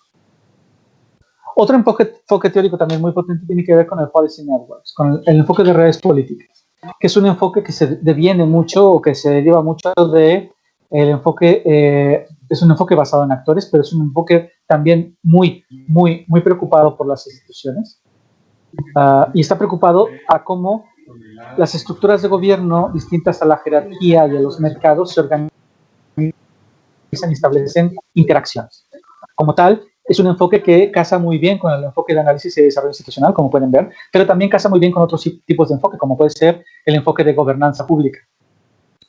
En definitiva, bajo este enfoque las redes existen, las networks existen gracias a las interdependencias que existen entre distintos actores.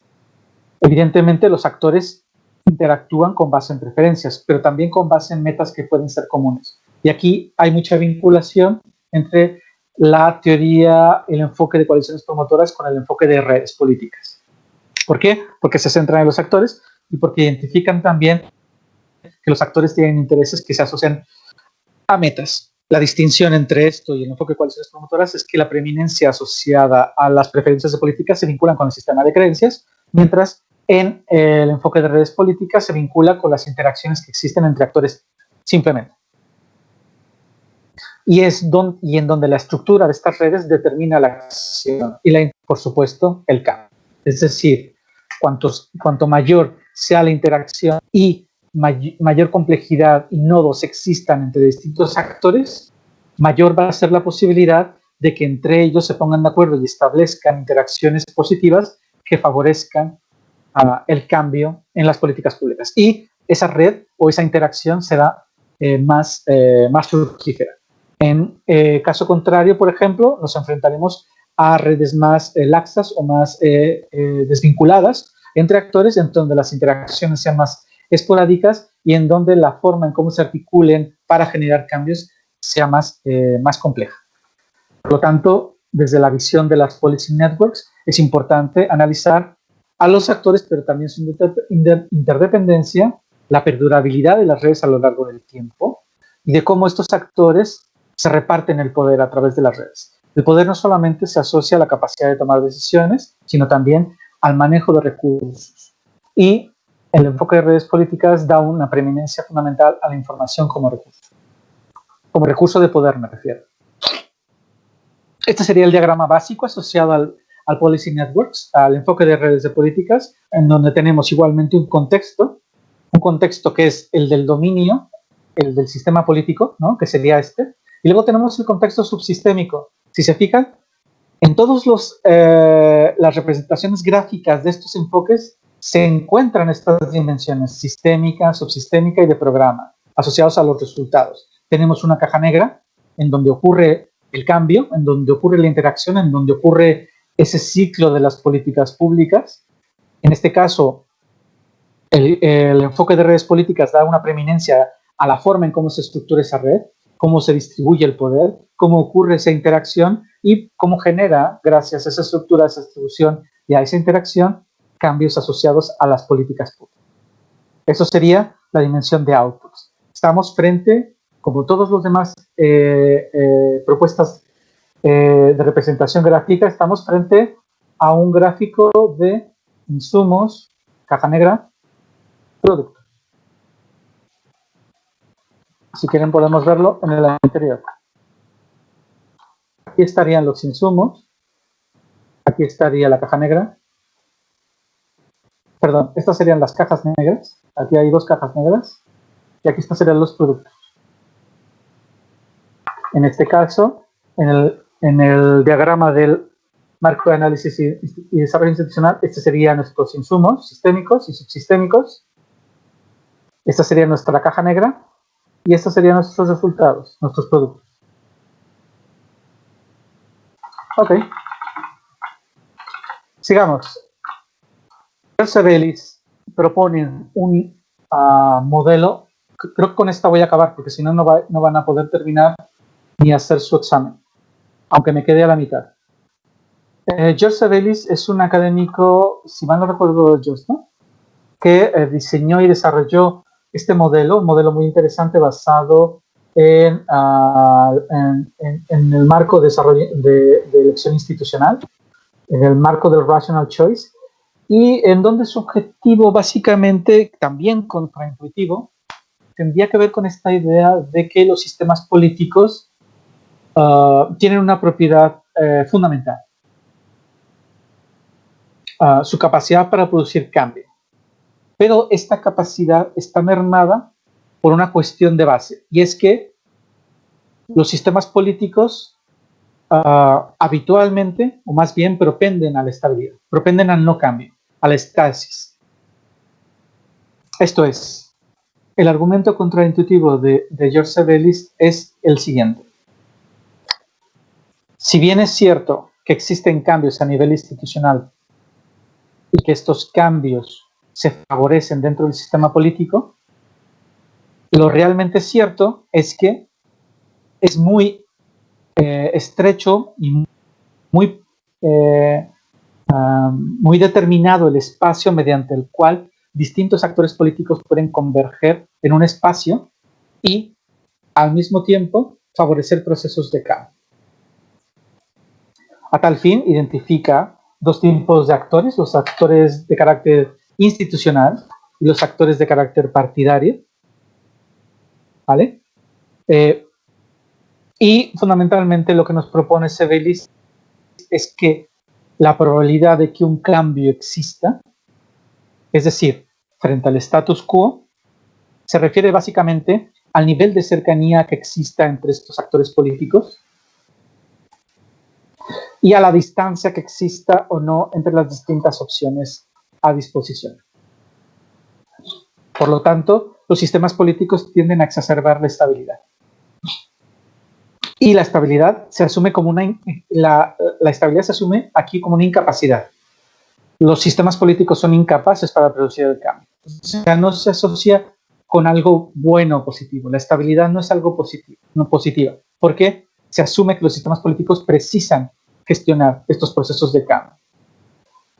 El aporte, la idea o la representación gráfica vinculada con este modelo está mejor expresada en estos escenarios espaciales, en donde, por ejemplo, en el primer gráfico, donde está el triángulo, tenemos a tres actores, el actor A, el actor B y el actor C, que están en un escenario de toma de decisiones, y cuyos espacios de lo que es permisible, este sería el actor A, y este es su espacio, o su windset, de aquello que es permisible hacer. Este es el actor B, y el espacio de lo que para este actor es permisible hacer. Este es el actor C, y el espacio para lo que él es permisible hacer.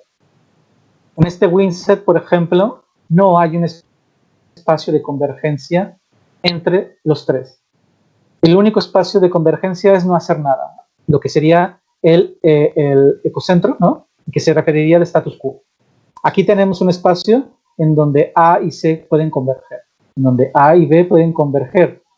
Nos estamos refiriendo a opciones de política pública, pensar en eso. Aquí el espacio en donde B y C pueden converger. Esta lógica de mínimos, ¿no? Cuando hablamos de, bueno, se ha decidido por la mínima, pues es esto, es el modelo de Sebenis. Este otro modelo también es muy interesante porque se asociaría, por ejemplo, a tres actores que están ubicados en un espectro político distinto. Por ejemplo, pensemos que el actor A, determinado por este punto, estaría en el ala más progresista, ¿no? Pensemos, por ejemplo, en Estados Unidos sería el ala demócrata, el ala B sería el Partido Republicano, ¿no? Que ha cambiado mucho actualmente, y el área C sería lo que fue en su momento el Tea Party, tal vez. Pensemos, por ejemplo, que el escenario A, este es el espacio que comparte, el espacio entre E y D, es el espacio que comparte con los republicanos en materia, por ejemplo, de empleo. Pero el espacio que comparte los tres es mucho más reducido. Es el espacio incluido entre F y D, en donde está C, en donde está B y en donde está A. Así pues, George Sebelis, bajo una lógica espacial, nos ofrece la posibilidad de conocer de qué forma se articulan estos espacios de convergencia para generar procesos de cambio. Aquí es un espacio de convergencia para favorecer procesos de cambio, de acuerdo con la visión de Sebelis. De ahí que sea tan importante, por ejemplo, pensar o habilitar estos modelos teóricos como referencia para comprender hasta cierto punto por qué es tan difícil arribar a decisiones políticas. Me voy a quedar aquí por una sencilla razón, porque faltan 1, 2, 3, 4, 5 modelos teóricos y sé que ustedes tienen un examen. Lamento no haber sido más rápido, pero es que son muchos los enfoques teóricos que hay que abordar, así que bueno, no importa, no pasa nada, los vamos a ver con detenimiento en las distintas sesiones. Tenemos el régimen de política pública, el modelo de estabilidad y cambio y el modelo que les propongo de legitimación y dinámica política. Hablaremos sobre las conclusiones, avances y convergencias asociados a cada uno de estos temas, así como las dimensiones, y haremos nuestra propuesta de debate final. Muchísimas gracias a todos por voy a abrir espacio ahora mismo para preguntas o comentarios, dado que ustedes tienen un examen ahora. Agradecerles por su atención. Nos vemos el próximo lunes. Aquí nos quedamos. Muchas gracias, profesor. Tengo una mano levantada de Carlos José Charri para que por favor proceda a hacer su pregunta. Vamos a responderla rápidamente, sí. Buenas tardes, buenas tardes. ¿Qué tal? Dígame. A ver, profesor, es que en el caso de Colombia pareciera reinar la confusión y el caos en materia política pública. Nosotros tenemos varios elementos que son confusos, digamos. Por un lado, el artículo 208 de la Constitución Política dice que en Colombia los responsables y los competentes en materia de formulación de política pública son los ministros. Ok. Y que estos deben de formularla de manera participativa, más o menos así lo plantean, ¿cierto?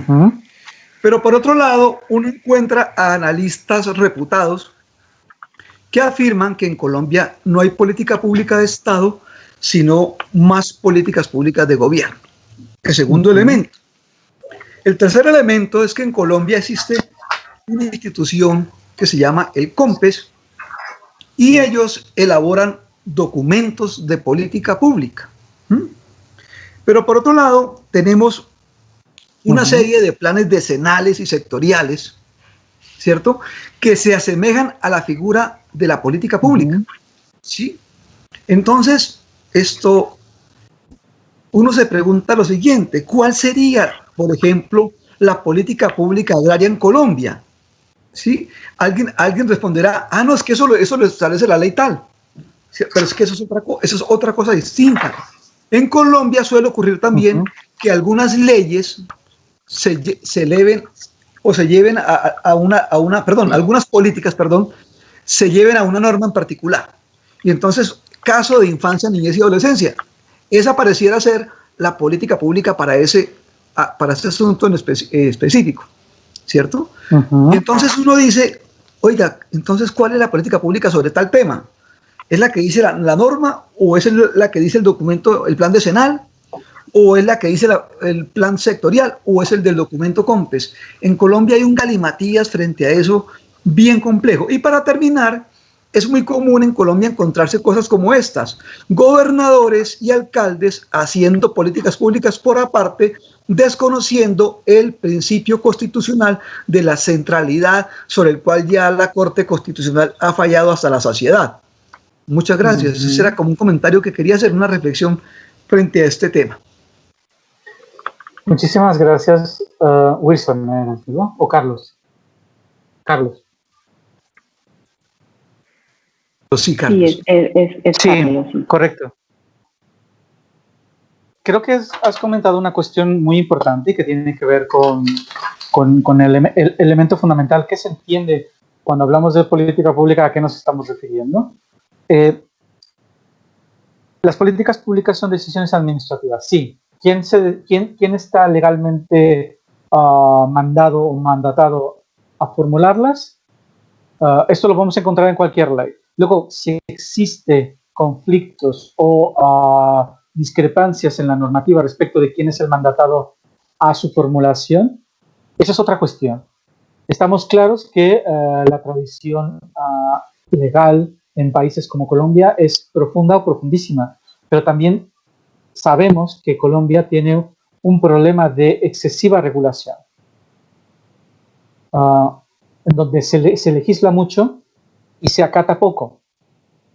Entonces, claro, esto genera un vacío institucional donde la informalidad tiende a generar con mayor coto de resiliencia una permanencia por encima de la formalidad, por encima de las instituciones. Esto es un problema o una derivación a nivel sistémico del sistema político en su conjunto e institucional que determina el policy making en Colombia. Esto, o sea, el proceso de elaboración de las políticas públicas, y esto hay que tenerlo en cuenta siempre, en todo caso, cuando elaboremos análisis y estudios de evaluación de política pública. O sea, tenemos una alta tradición, digámoslo así, normativa, que está asociada a un alto nivel de incumplimiento de la norma. Tenemos muchísimas normas, sí, pero también existe un elevado nivel de incumplimiento. Y esto es lo importante en todo caso. Sobre las distintas instancias, podemos avanzarlo más adelante, pero sí es muy importante que tomes en cuenta que son actores, efectos de las teorías. Y lo importante sería analizar cómo interactúan estos actores en el proceso de formulación. Ahí me tengo que parar, porque si no, no hacen su examen. Así es, profesor. Muchísimas gracias por la clase y invito a todos los participantes a que por favor procedan a registrarse para empezar el examen.